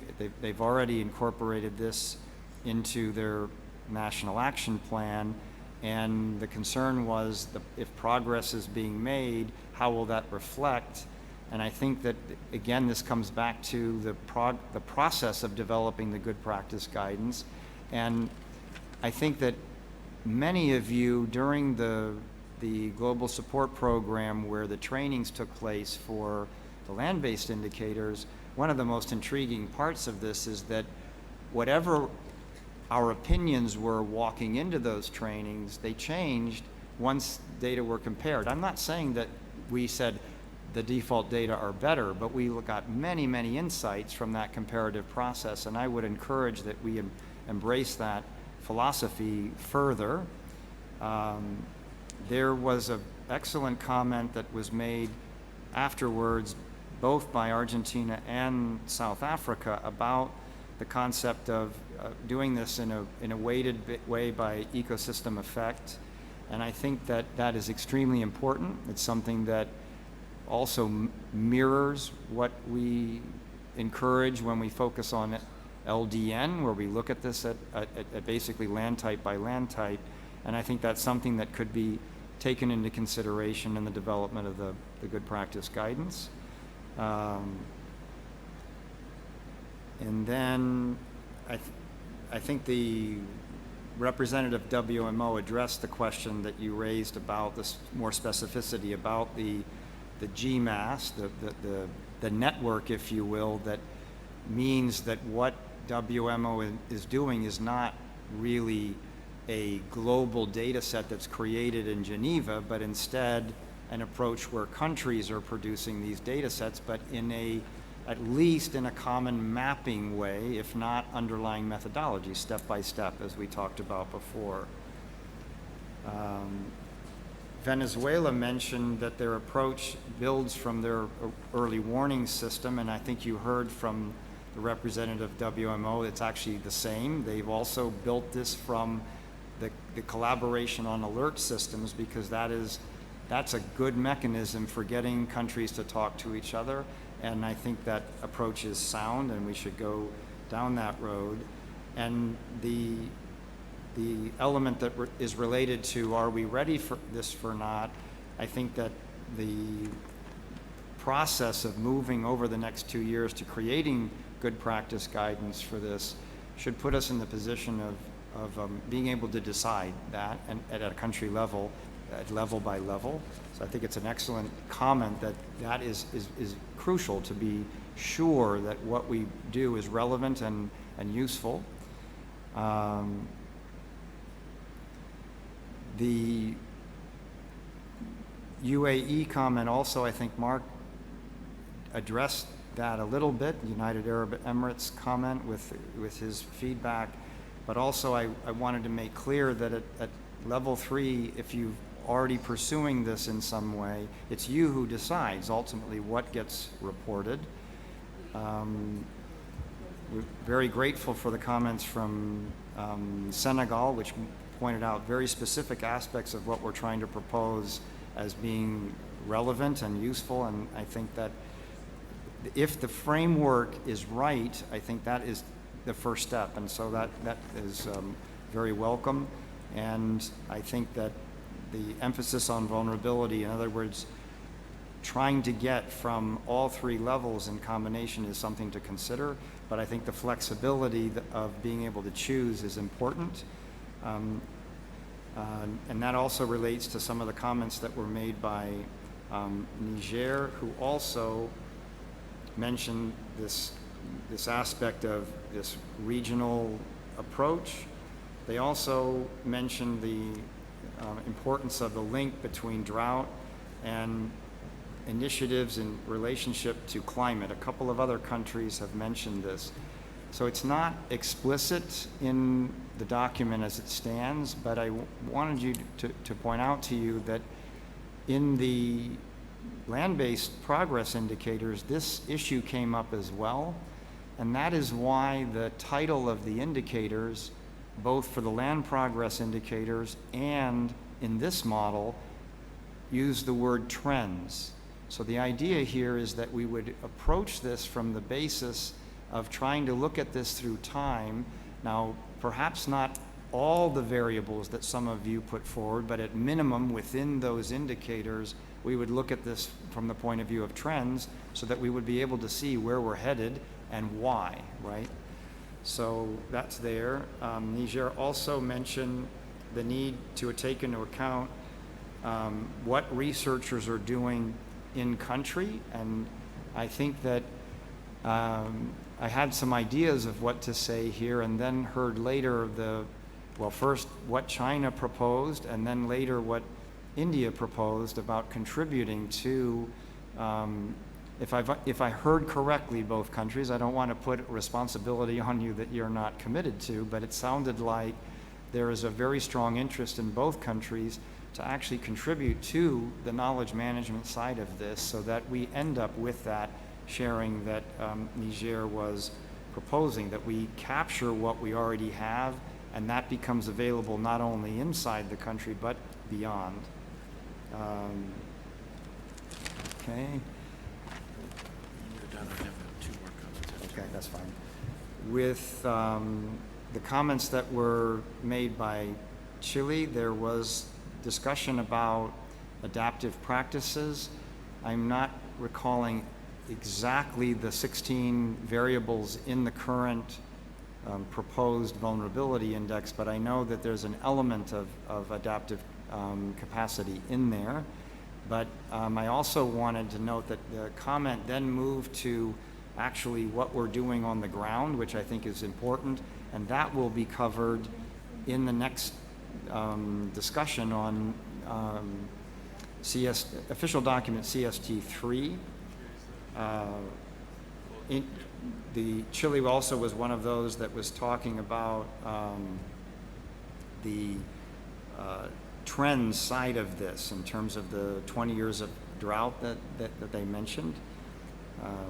India, I've already mentioned that we welcome your proposal related to capacity building, and I also would say that your mention of standard operational procedures, that kind of thing, those could contribute to the process of developing the good practice guidance. There is no existing geo-initiative on drought. So what do I mean by that? There is no existing multilateral process that looks at standard operation procedures that might be in common in many countries. However, the fact that WMO has engaged this from the national alert system, it's a natural potential step forward that could be put forward. I don't think we're ready for something like that today, but it's something that could happen down the road. And we welcome the idea raised by the United States of sharing with all of you the way to access your WMO representative to learn what your country is doing to contribute to the GMAS. You can learn more about that right now as you consider this framework. I hope I get it right. I think he said cpd.wmo.int, but you can simply ask him and get that correct if I'm wrong, or you could ask the representative from WMO. Guinea-Bissau talked a lot about land degradation and its connection to drought. And I guess what I would say is that if we embrace the framework and start reporting, then the capacity to compare what we're learning about drought trends and land degradation trends is moving towards, I think, what was recommended by Guinea-Bissau. They also talked about the regional component of this. I mentioned that earlier. Bolivia discussed a little bit about their national strategies for drought and mentioned the use of a national drought index and what it covers. And I guess I want to emphasize that if you have something that you feel nationally is relevant, then it is in a sense under consideration here, right? This framework doesn't push away what you're doing nationally, it embraces it. And all I would say here is that if, and I'm not sure if it was Bolivia or another country mentioned that this was coming from the Ministry of Agriculture, but perhaps then it would be a discussion between them and your national meteorological service that is working with WMO to see if there's cohesion there. Since Algeria mentioned the approach that they're taking actually is tied to the university of the professor next to me, I think we're in line there. And I think that the traditional knowledge comment I already addressed a little bit earlier. There also was a request for the platform, and I think Algeria noted that we're welcoming this idea that I think China indicated they might be interested in, and certainly India was very explicit about it. Iwastini also talked about the mandate and whether or not this addresses, sounded like they felt that it did in the Africa group, but would like to emphasize that the mechanism here of being able to address the needs of where there is lack of data is very important to some countries. It was very clear in the comments made by the delegate from South Sudan, and I think that trying to set up something that has that ability to start if there's very limited infrastructure is very important. And I will add, I don't know these specific programs, but from a structural point of view, the national monitoring, I know WMO has programs that are geared in that direction. So we can try to make these crosstalks so that we're taking care of that. Peru was one of the countries that talked about climate change. They mentioned more variables than might be captured in the current framework. This framework does not limit you from reporting on those additional variables. I think Canada was among those that appreciated, like with the United States, the leveraging of the WMO approach. And I've mentioned South Sudan a moment ago. They also mentioned this interface between desertification and drought, and I've mentioned that before. If we're now adopting this framework, we're in the position to compare those data to start helping look at those trends. Egypt had a number of comments that actually supported what we were discussing here that came both from Africa and the Arab group, and also talked about issues related to the definitions. And I will simply say that you're in the next document, that was a fundamental concern. Like, how do we address the fact that the drought community has structured the response in these different definitions for very important reasons, but at the same time, we end up in a situation where we end up having to pursue 4 strategies simultaneously, and I think they have some advice in a sense with these drought smart land management categorizations that help us move in a direction that can address those. Sri Lanka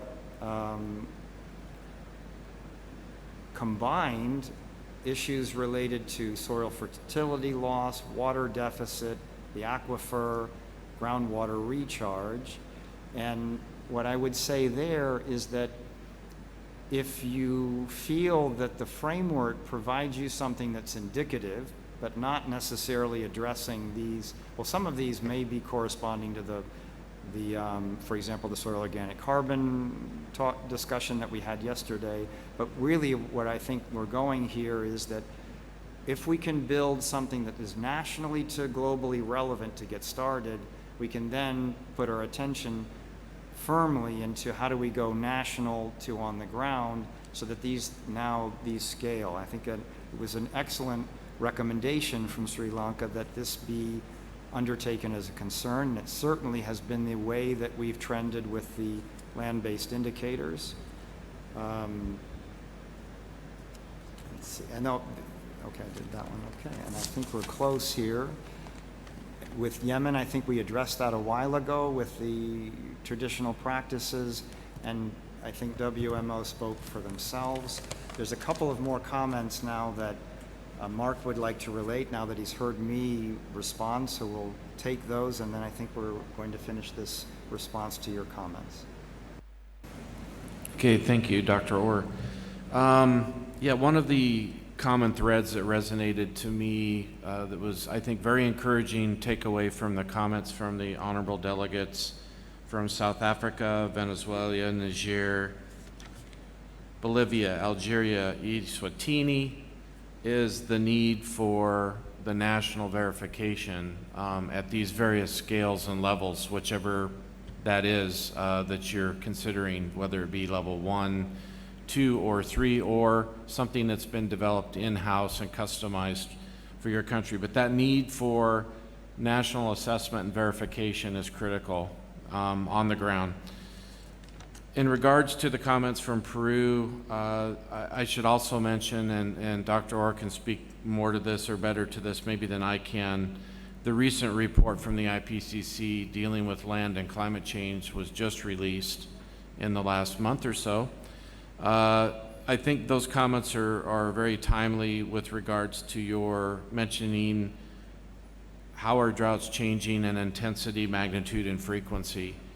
And this is critical. I think if you look at this effort that is being proposed here, whether you're starting from scratch or you've been doing drought early warning for decades, it doesn't matter.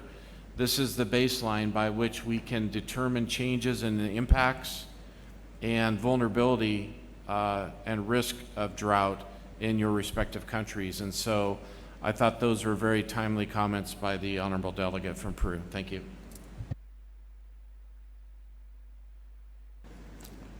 Thank you very much,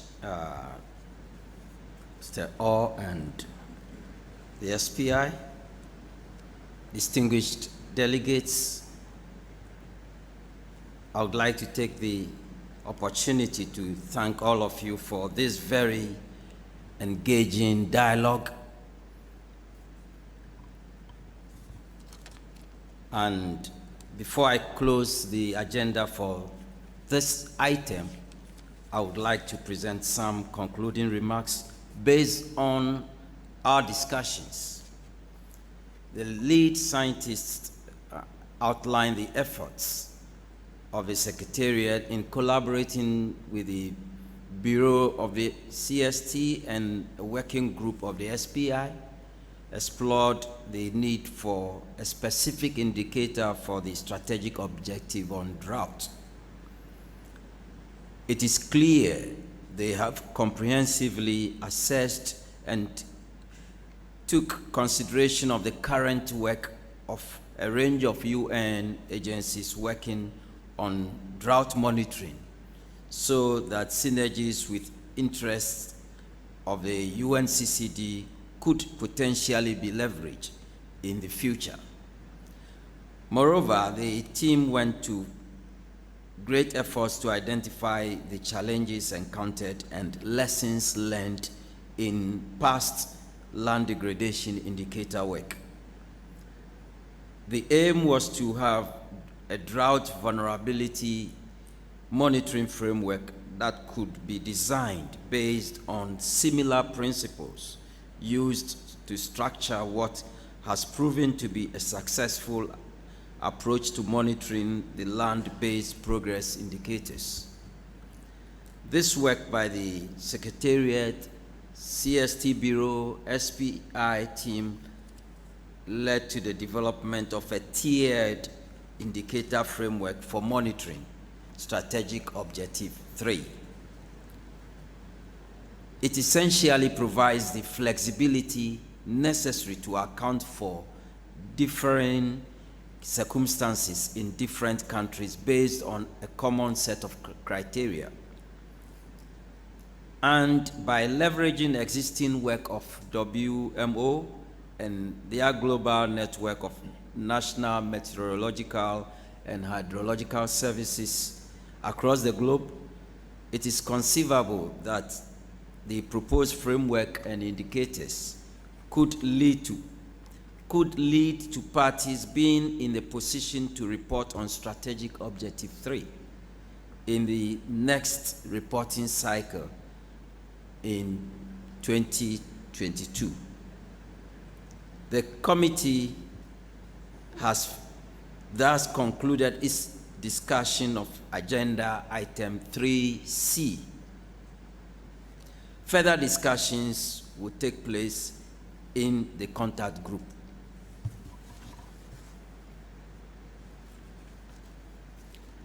I now invite the committee to turn to agenda item 2B, entitled Guidance to Support the Adoption and Implementation of Land-Based Interventions for Drought. Interventions for drought management and mitigation under Objective 2, for which you have before you document ICCDCOP14/CST3.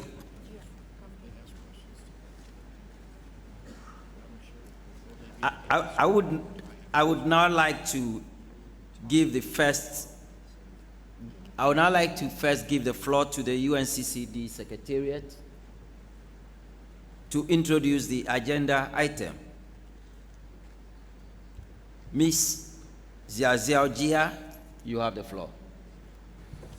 Thank you, Chair. By decision 21st COP13 and 29 COP13, paragraph 3, the Conference of the Parties requested the SPI, the Science Policy Interface, as Objective 2 of its working program for the biennial 2018 to 2019 to provide technical guidance to parties to support the adoption and implementation of land-based interventions for drought management and mitigation. This document presents activities undertaken by the SPI on this objective, as well as a summary of the key findings emerging from the technical report titled as Land Drought Nexus, Enhancing the Role of Land-Based Interventions in Drought Mitigation and Risk Management. This document also includes conclusions and proposals for consideration by the CST, Committee of Science and Technology. Thank you, Chair. I thank you, Ms. Ziaojia, for this introduction. I now give the floor to Mr. Soboda on behalf of the SPI, who will introduce the document ICCD COP14/CST/3. Mr. Soboda, you have the floor. Thank you, Mr. Chair. So it is my pleasure to report out the results of the Objective 2 working group under the SPI dealing with drought. So we'll just step through the task at hand we had of identifying the problem as we saw it, some conditional policy context that brought us to the point where we are today, and then the assessment work that was done that we'll report on here in a little bit that talks about drought smart land management activities, and some recommended potential policy options at the end. So again, our objective was to provide guidance to support the adoption and implementation of land-based interventions for drought management and mitigation. In other words, we have these two communities being blended together here through the working group, Objective 2, of the drought climate scientists, and then we have, on the other hand, we're trying to bridge that gap to those dealing with land-based interventions, and bringing those groups together and sort of trying to close that gap of understanding how we can integrate that information into our planning processes on both sides of the aisle there. So our final deliverables, which we'll show here at the end, and acknowledge all of the author team, since it certainly wasn't just me, but rather a team of experts that we worked with that did the actual assessment to develop a science policy brief and a technical report. So again, the context that brought us to this was the idea of adopting this Objective 2 under the SPI to provide this guidance. And through Decision 21 of COP13, the SPI was requested to provide this technical guidance that you can see here in the documentation that is available for you to read through in more detail. So drought is one of the most complex hazards to deal with, given that it can last for many months or years. It has a very large spatial footprint. It has a very potentially large temporal footprint, unlike other hazards which tend to hit very quickly and then move on. So it's a very big driver in the case of impacting both global food and water security, and therefore national security. Moreover, what we do through our activities and decision-making and policies has an impact on this as well, and I'll show you a graphic here in a little bit, I think, that illustrates that nicely.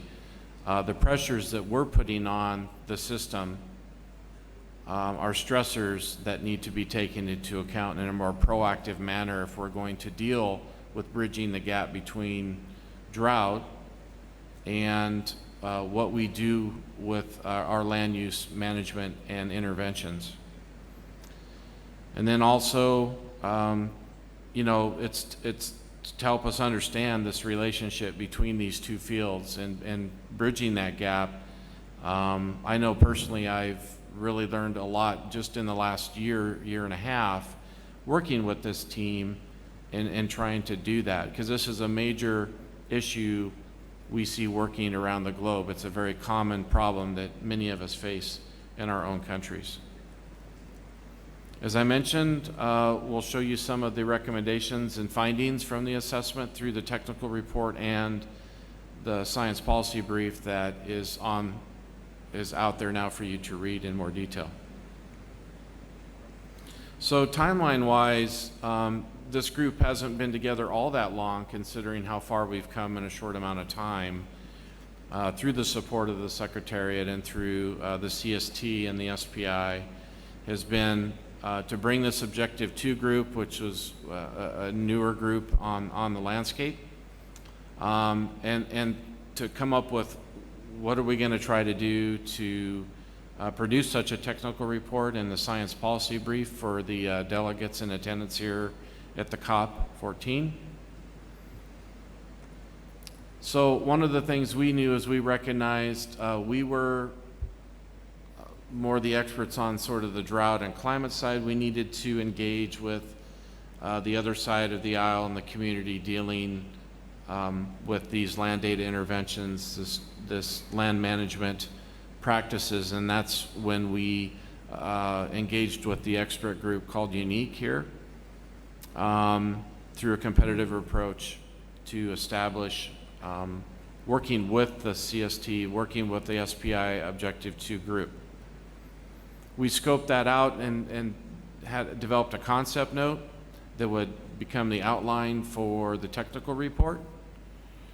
And then worked on that earlier this year to draft that report and produce what you see in final form in front of you this week. Okay, so let me forward on here to a little bit of what that methodology entailed to get us to where the assessment produced these drought smart land management activities. The first was what's out there, just getting a general lay of the land. It's not like we were starting all over or from scratch. A systematic review, literature review, assessment of earlier documentation and reports that was out there provided by the SPI and others, including the UNCCD Secretariat. An extension and review of that assessment using the snowballing approach to look at the original sources referenced in the above synthesis publications that were found through the initial search and review. And then after that, an additional literature search, review, and assessment to look at these drought smart land management interventions as examples, and then looking at an emphasis on the peer-reviewed literature supplemented by gray literature reviews. So this was the basic outline of collecting what's the state of the science, what can we gather on both sides to bring these two together into this final report. So we've mentioned scale earlier too, and I think that's critical here as well. When we talk about what sort of activities are being done by the individual producers or land managers at the very local level up to national level as well, and what are the incentives for them to develop a sustainable, healthy, resilient ecosystem, if you will, that becomes much more resilient to drought if we can keep that soil fertility and health in there. So we have synthesized a bunch of these practices into 4 main land use categories, if you will: croplands, grazing lands, forest and woodlands, and then mixed land uses. Combined with, on the drought side, again, at the same scales, because drought planning and mitigation occurs all the way down to the individual producer, as well as up to the country scale and even regional scale. There's examples of that out there, as a way of improving soil health and soil water holding capacity as resilience factors for drought. So this is what started to mold into what would become drought smart land management, identified as drought smart land management activities. So I know you cannot read this whole table, and I don't have time to go through all 14 of these that were synthesized out of this effort and the assessment by the expert group UNIque. But this is in the report. It's in the technical report in the science policy brief that you can read and or ask questions about here in a little bit. So one of the innovative things that came out of this effort to look at what was termed an innovative approach, an innovative term, a new concept of drought smart land management and practical guidance for downscaling, what we call the DSLM.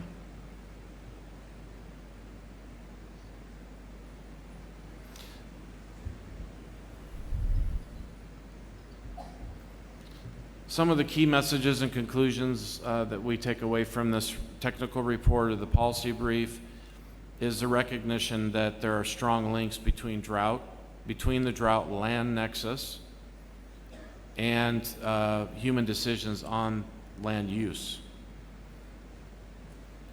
Policy approaches and actions seeking to provide relief after the fact in a response mode are less effective than proactive approaches that we would take in advance of drought.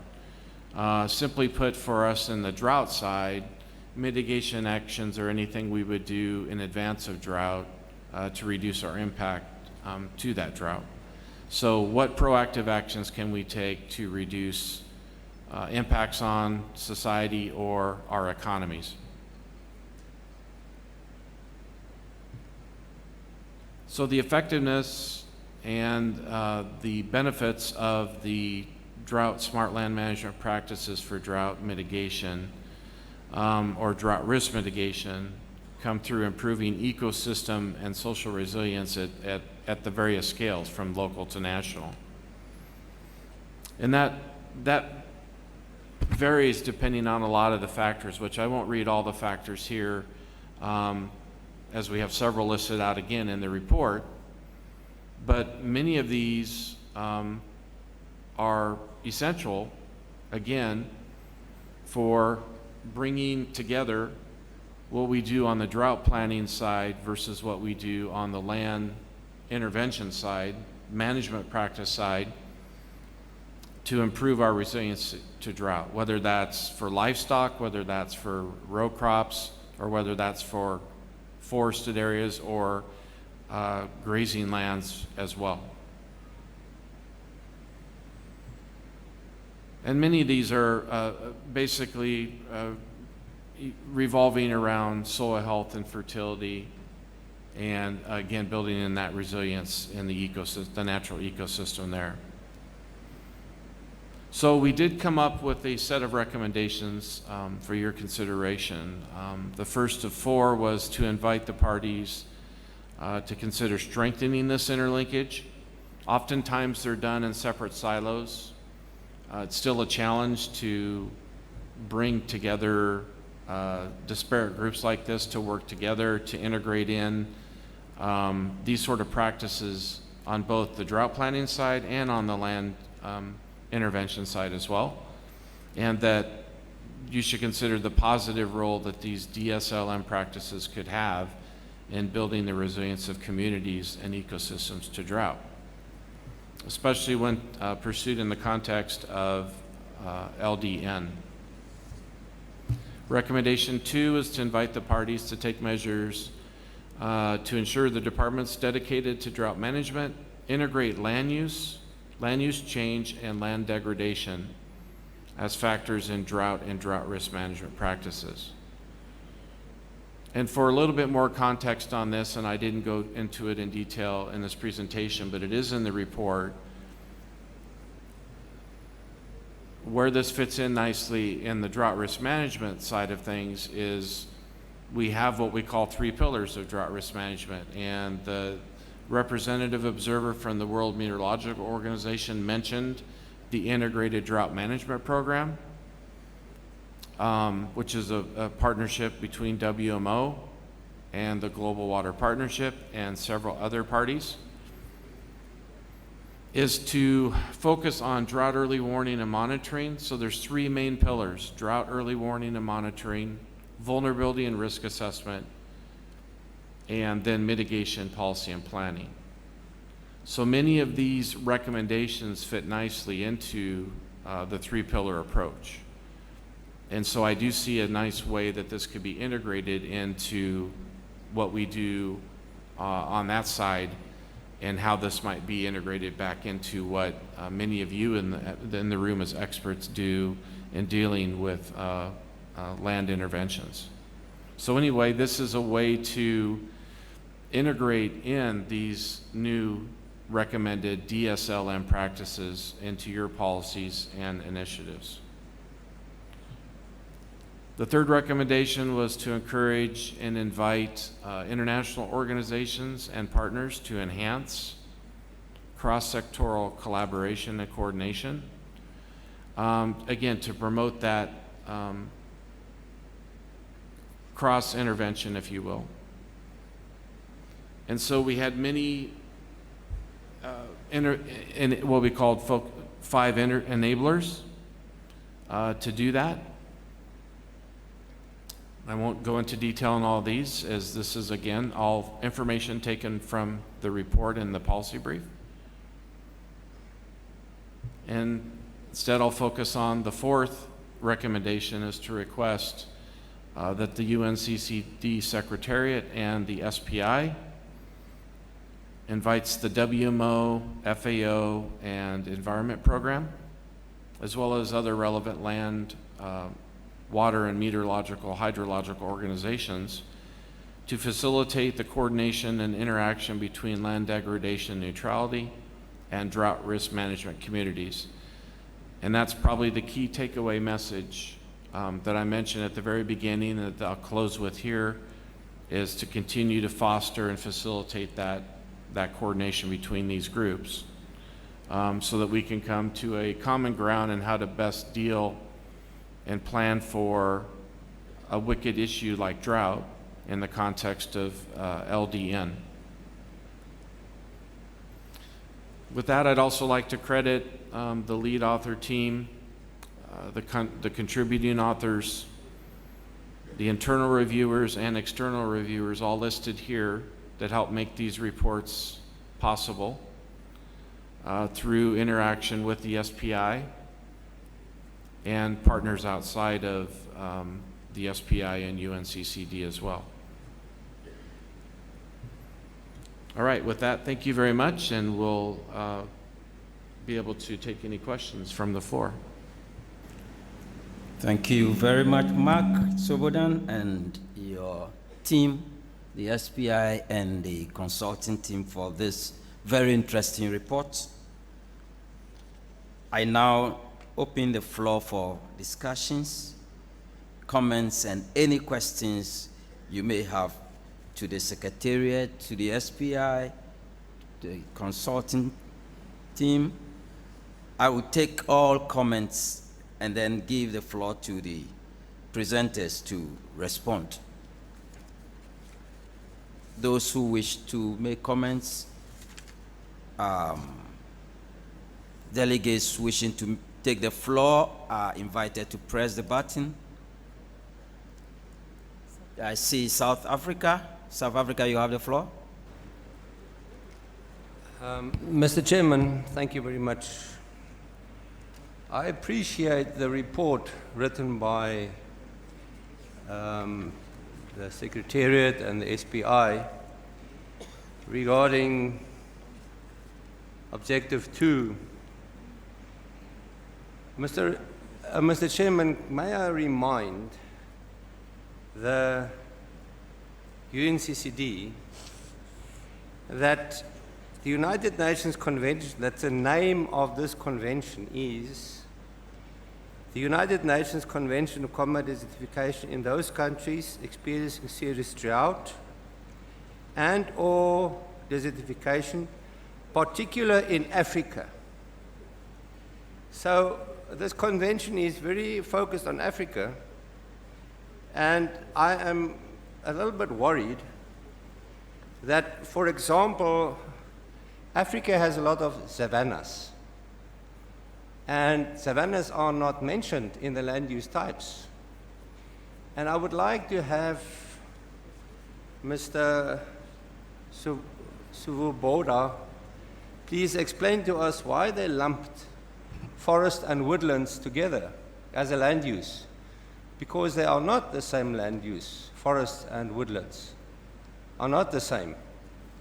Why they lump that together in the 4 land use types?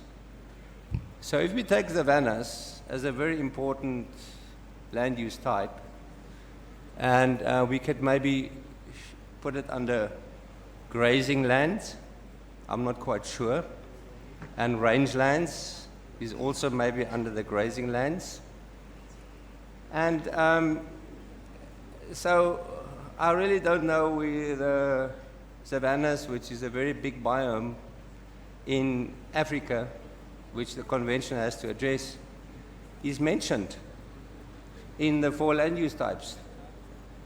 And I would like some clarification on that. The second one was the lumping of forest and woodlands together. And the third item, Mr. Chairman, I would like to ask that afforestation and reforestation does not, and there's many scientific proof that it is mentioned in the report that you must reforestate or afforestate areas where they have never grown trees before. So, I mean, this is not true, because many areas are arid and you cannot plant trees. So this will depend on the type of ecosystem and the type of the climate that occurs in the region before you do reforestation. So we must bear that in mind. And there is a lot of proof, scientific proof that reforestation and afforestation does not avoid, reduce, and reverse land degradation.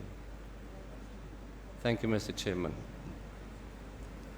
Thank you, South Africa. I give the floor to Niger. Thank you very much, Chair. Niger is going to make the statement on behalf of the African group. Mr. Chair, the African groups appreciate the significant effort of the UNCCD Secretariat and the SPI to produce the deliverable under Objective 2 of the work program for the biennium 2018-2019, and conclude that the content and conclusions presented in the document and the proposed recommendations largely meet the requirements and mandate provided under the decisions 21 COP13 and 29 COP13. The group, however, proposed the adoption of the following recommendations that were presented before us. Recommendation number 1 is intended to address the fragmented approach to drought risk and land management policy. To this effect, the group proposed some minor editorial change. Instead of invite party to consider strengthening, we suggest that we are prioritizing the interlinkages between national land and national drought policies. And also, we suggest we change, revitalizing the policies to reflect the influence of land use and management, and also land degradation on water management.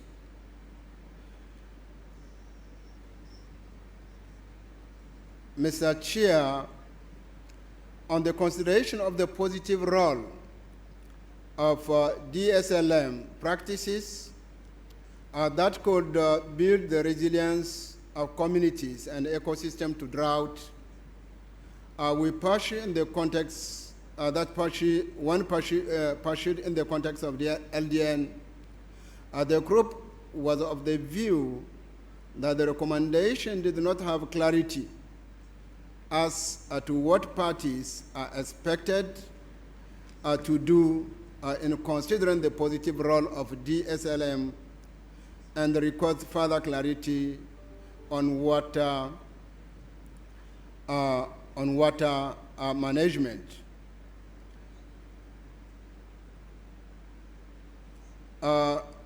Mr. Chair, on DSLM, the group appreciates the value of drought smart land management approaches in reducing land degradation, improving land productivity, and achieving LDN.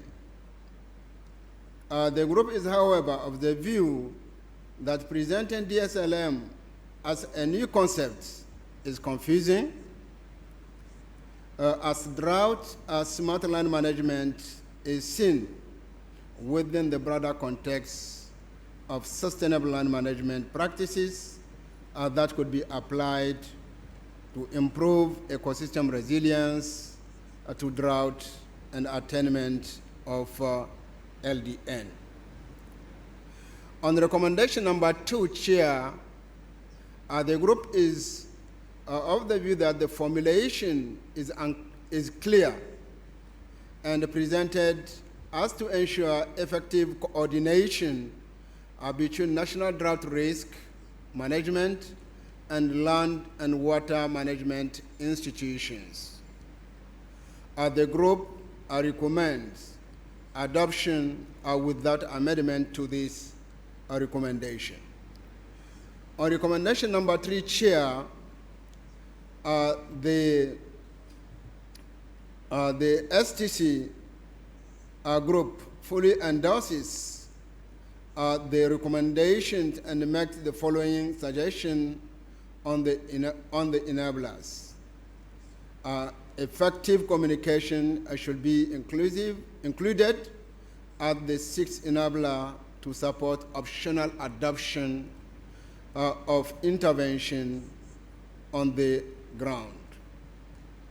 On the 2nd enabler, Chair, that is strengthening national and local capacity on the multiple benefits of DSLM across sectors, communities of practices and disciplines, taking into consideration gender integration. The group recommends amending the last phrase to include gender, youth, and persons with disability. On recommendation number 5, Chair, that the last, the group took cognizance of the fact that the report provides guidance on improving drought resilience. It, however, considers making available information on drought-tolerant crop varieties and animal breeds will support resilience of agricultural systems. The group, therefore, proposed an additional recommendation as follows. Request the Secretariat to invite FAO, CGR, and other related agencies to share information on plant varieties and animal breeds that are tolerant to drought and FAO's agricultural stress index system. I thank you, sir, for your attention. Thank you very much, Niger, for your very specific comments and proposals. We give the floor to Switzerland. Switzerland, you have the floor. Thank you, Chair. We believe that the findings of the report are reasonable and can be mostly agreed on.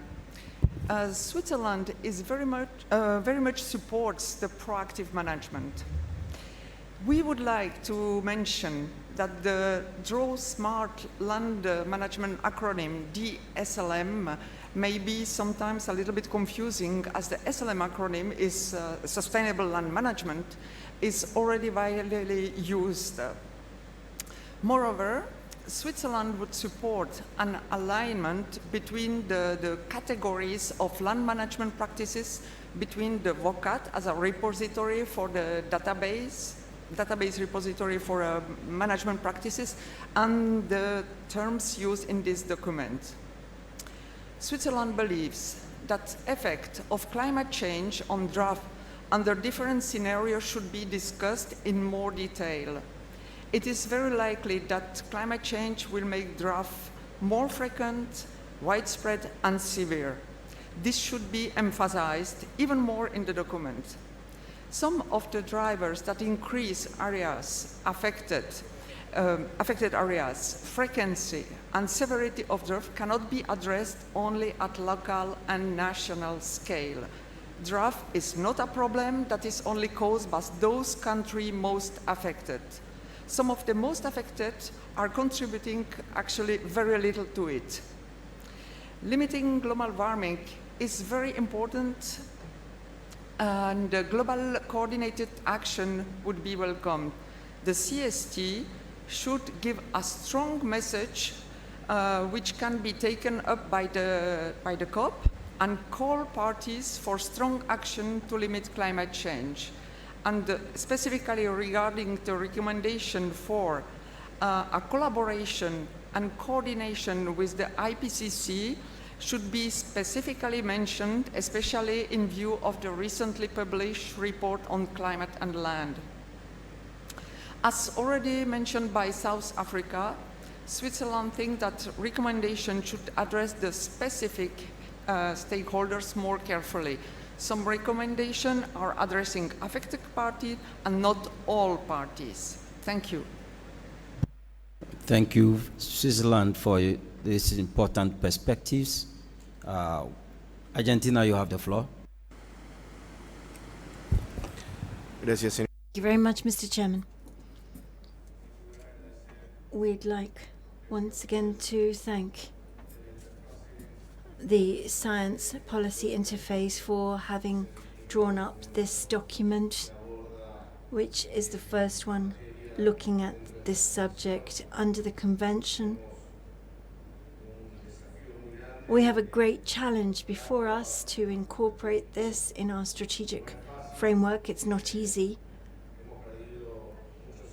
We have wasted a number of years in this convention without looking at the issue of drought, and now we're taking a step forward, and this is something that we welcome. However, we believe that there is a great deal still to do in order to refine this. Many concepts and measures need to be considered. In particular, how to cooperate and find the right place for these strategies. Some of the definitions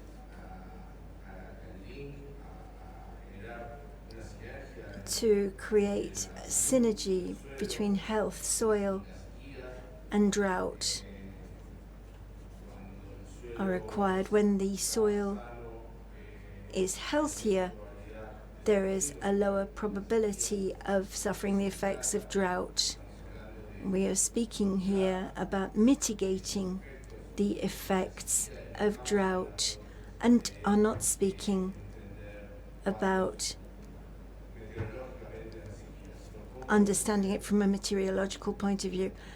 Simply how the farmer suffers it, how drought affects rural populations, principally in the arid areas, which are the most vulnerable to these effects. And therefore, we would like to highlight that there is a table on priority measures or scientific measures for the interface on the uses of different types of soil. This is most important. We understand that the issue needs to be examined from its impact on the ecosystem and on the use and the productivity of the soil. And therefore these measures, which are indicative, will no doubt assist our countries, and we can collaborate in generating further measures or providing these in terms of the experience that we have undergone ourselves and the suggestions that could be generated or be incorporated within this process in the institutions working on these matters at national level. The meteorological SOs, of course, at national level, and the science and technology systems which exist in states parties, which go beyond the process of the convention, but relate to institutional strengthening, which each country needs to work on. But principally, what I wanted to highlight is that this institutional process of institutional strengthening should be done within the national action programs as we combat desertification. And in the intervention that we made on the other matter, Argentina has incorporated the issue of drought in its new program for national action to combat desertification under the 2030 vision, and the issue of drought should not be lost from our national action plans. Thank you. Thank you, Argentina. Distinguished delegates, I'd like to inform you that we have run essential out of time. We can only have a little bit of extension of interpretation time, and therefore I would kindly appeal that parties make their submissions very brief, succinct, straight to the point, so we can have all the parties that have requested the floor to be able to make their comments, and then we can have reactions by 1:15. We are certainly not going to beyond 1:15. We are certainly not going to have interpretation time. So that is my appeal. I would now invite Morocco to take the floor. Thank you very much, Mr. Chairman. I will be brief. In this report, which is more detailed, we see the responses to certain remarks made earlier on, and also the practices should be integrated into the indicators, because there are many practices which have been abandoned because the continuing droughts, people leaving the rural areas, and this really needs to be included in our indicators. The information in this document, a synthesis of this document, should be integrated in the document that we already discussed this morning relating to indicators. We had raised another remark in China, in Ordos, about consultations of the opinions of members of states parties. Unfortunately, we received a document, we made remarks, and then we didn't receive that once the remarks were included. And perhaps we could continue to work on this document, which is rich but requires some more for it to be completed. In terms of the annexes, I think it needs to be noted that it is not complete. It doesn't even mention Morocco, Tunisia, and Algeria. It's a rather restricted view. We need to be careful as well. This is not exhaustive, and I really do need to raise that point here. Thank you. Thank you very much, Morocco, and we invite China to take the floor. Thank you, Mr. Chair. We welcome the UNCCD to issue the report on the land and drought link. We also welcome to promote the new concept of local land management. Global warming has a big impact on drought. However, as it was mentioned earlier, in the UNCCD report, the major discoveries do not include the narratives on the impact of climate change on drought. What we would like to propose is that when we amend the report in future, certain brief additions should be made to this report. For instance, in future, under the different conditions of temperature increase, for instance, 1.5 degrees and 2 degrees and so on and so forth, drought and the intensity of drought and frequency of drought and the changes between and the verifications amongst the regions should be included. Thank you very much. Thank you, Chair. I invite India to take the floor.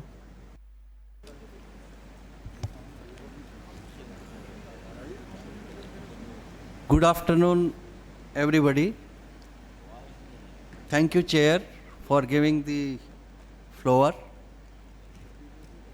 India appreciates UNCCD's efforts towards land drought nexus. India agrees to enhance the land-based interventions in drought mitigation and risk management.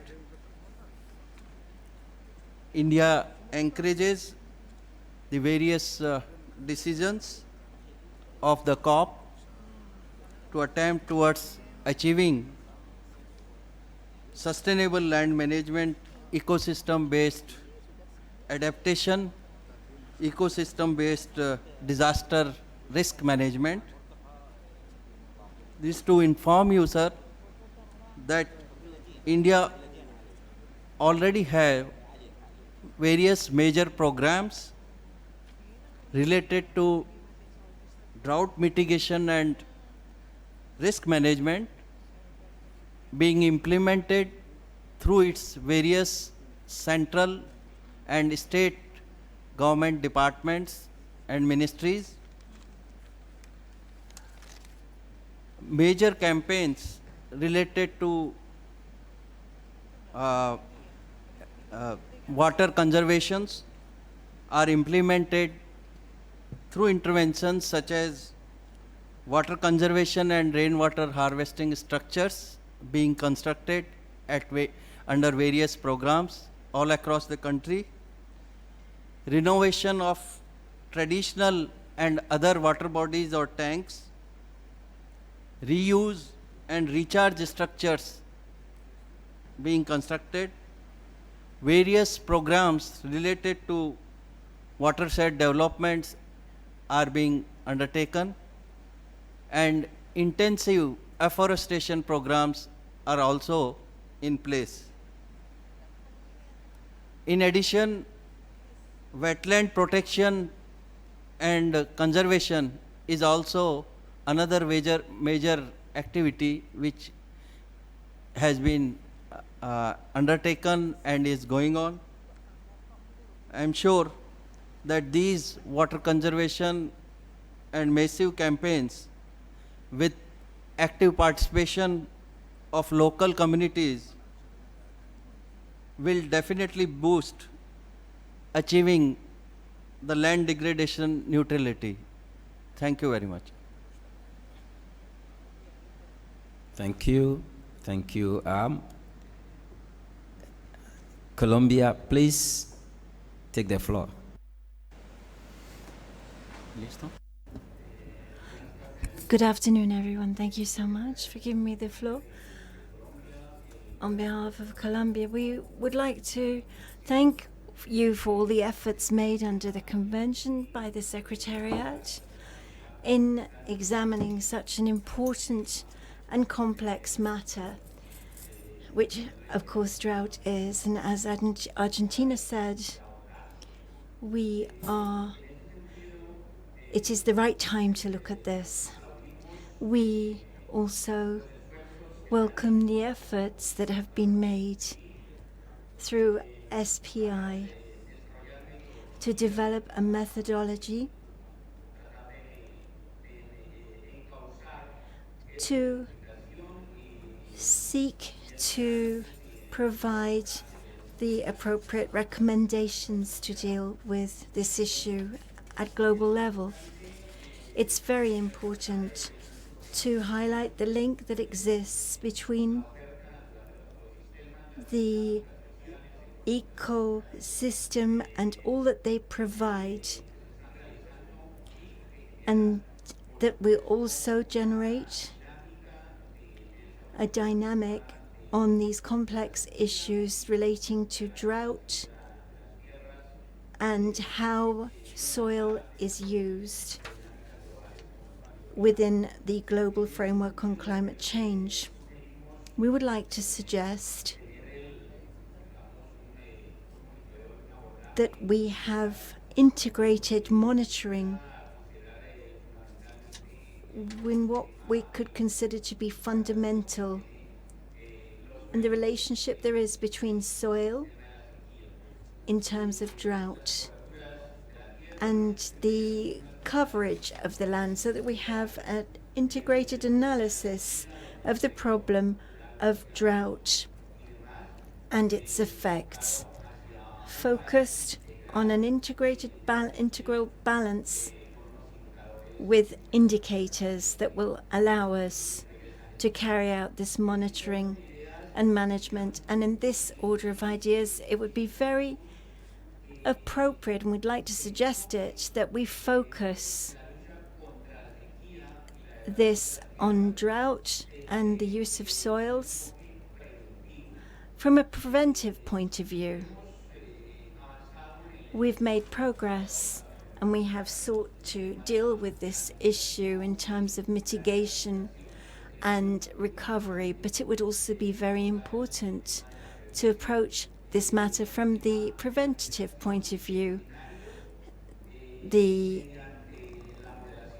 Using models, these scenarios, these models would allow us to diminish the impact that drought has in all spheres and could be complemented with the matter of adaptation, rehabilitation and recovery. All of this integrated within the early warning systems as well. Thank you so much. Thank you, Colombia. I give the floor to Chile. Thank you very much, Mr. Chairman. I'd like to thank the Secretariat for the report that's just been presented. Many delegations have pointed out that in order to deal with problems caused by drought, we need to have an approach that is participative and integrated. Another aspect that has been raised and which we would like to highlight once again relates to the recognition of the ecosystem services of the soil. And this soil might have more organic material and could therefore serve to regulate the temperature, for carbon sequestration, for water, and provide support to the vegetation cover. In that regard, the third approach, and this is the slogan of this particular convention and of the framework of the decade of restoration 2020 to 2030 proposed by the United Nations, is that all governments will commit to recovery. In some cases, they will do this by planting trees. In our areas, this will require particular trees that are able to adapt to the new conditions that have been brought about by climate change. In the context of adaptation to drought, it will be important to protect all of our water sources and to recover the soil.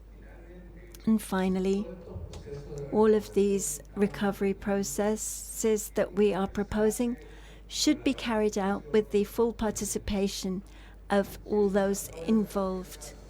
And some of these are participating, and if we do so, we will see a good process of recovery, and otherwise there will be no changes observed. Thank you. Chile, Japan, you have the floor. Thank you, Mr. Chair. I'd also like to thank the UNCCD Secretariat and SPI for their report on this subject. My delegation is of the view that the report provides clear guidance underlining the important linkage of sustainable land management, drought risk management, and water management. I will support the finding of the report that integrated land management promoted in concurrence with proactive drought risk management contribute to the improvement of ecosystem resilience and the reduction of vulnerability of ecosystem, people and communities to drought risks. In this context, my direction supports the recommendation to create a common understanding of definition and the cross-sectoral nature of drought risk and land management. It would be helpful to promote such a common understanding with the illustration of some case studies. Having said this, I would also like to mention that it would be useful to consider alternative phrases for some of the newly presented acronyms in order to avoid any confusion and misunderstanding regarding the concept presented in the report. Thank you. Thank you, Japan. Now I'll give the floor to Sudan. شكرا سيدي الرئيس. Thank you, Mr. Chair. I would like to thank your committee for your efforts, and I would like to add the following. It is important to make use of the local knowledge and local practices in order to find sustainable and smart solutions. For instance, farmers in arid areas in Sudan enjoy many practices that enable us to overcome the current situation, namely what is called as conservative type of agriculture. Distinguished delegates, we have run out of time. Our next meeting will be this afternoon, and we will start here in the main committee room immediately after the adjournment of the COP plenary. This meeting is adjourned.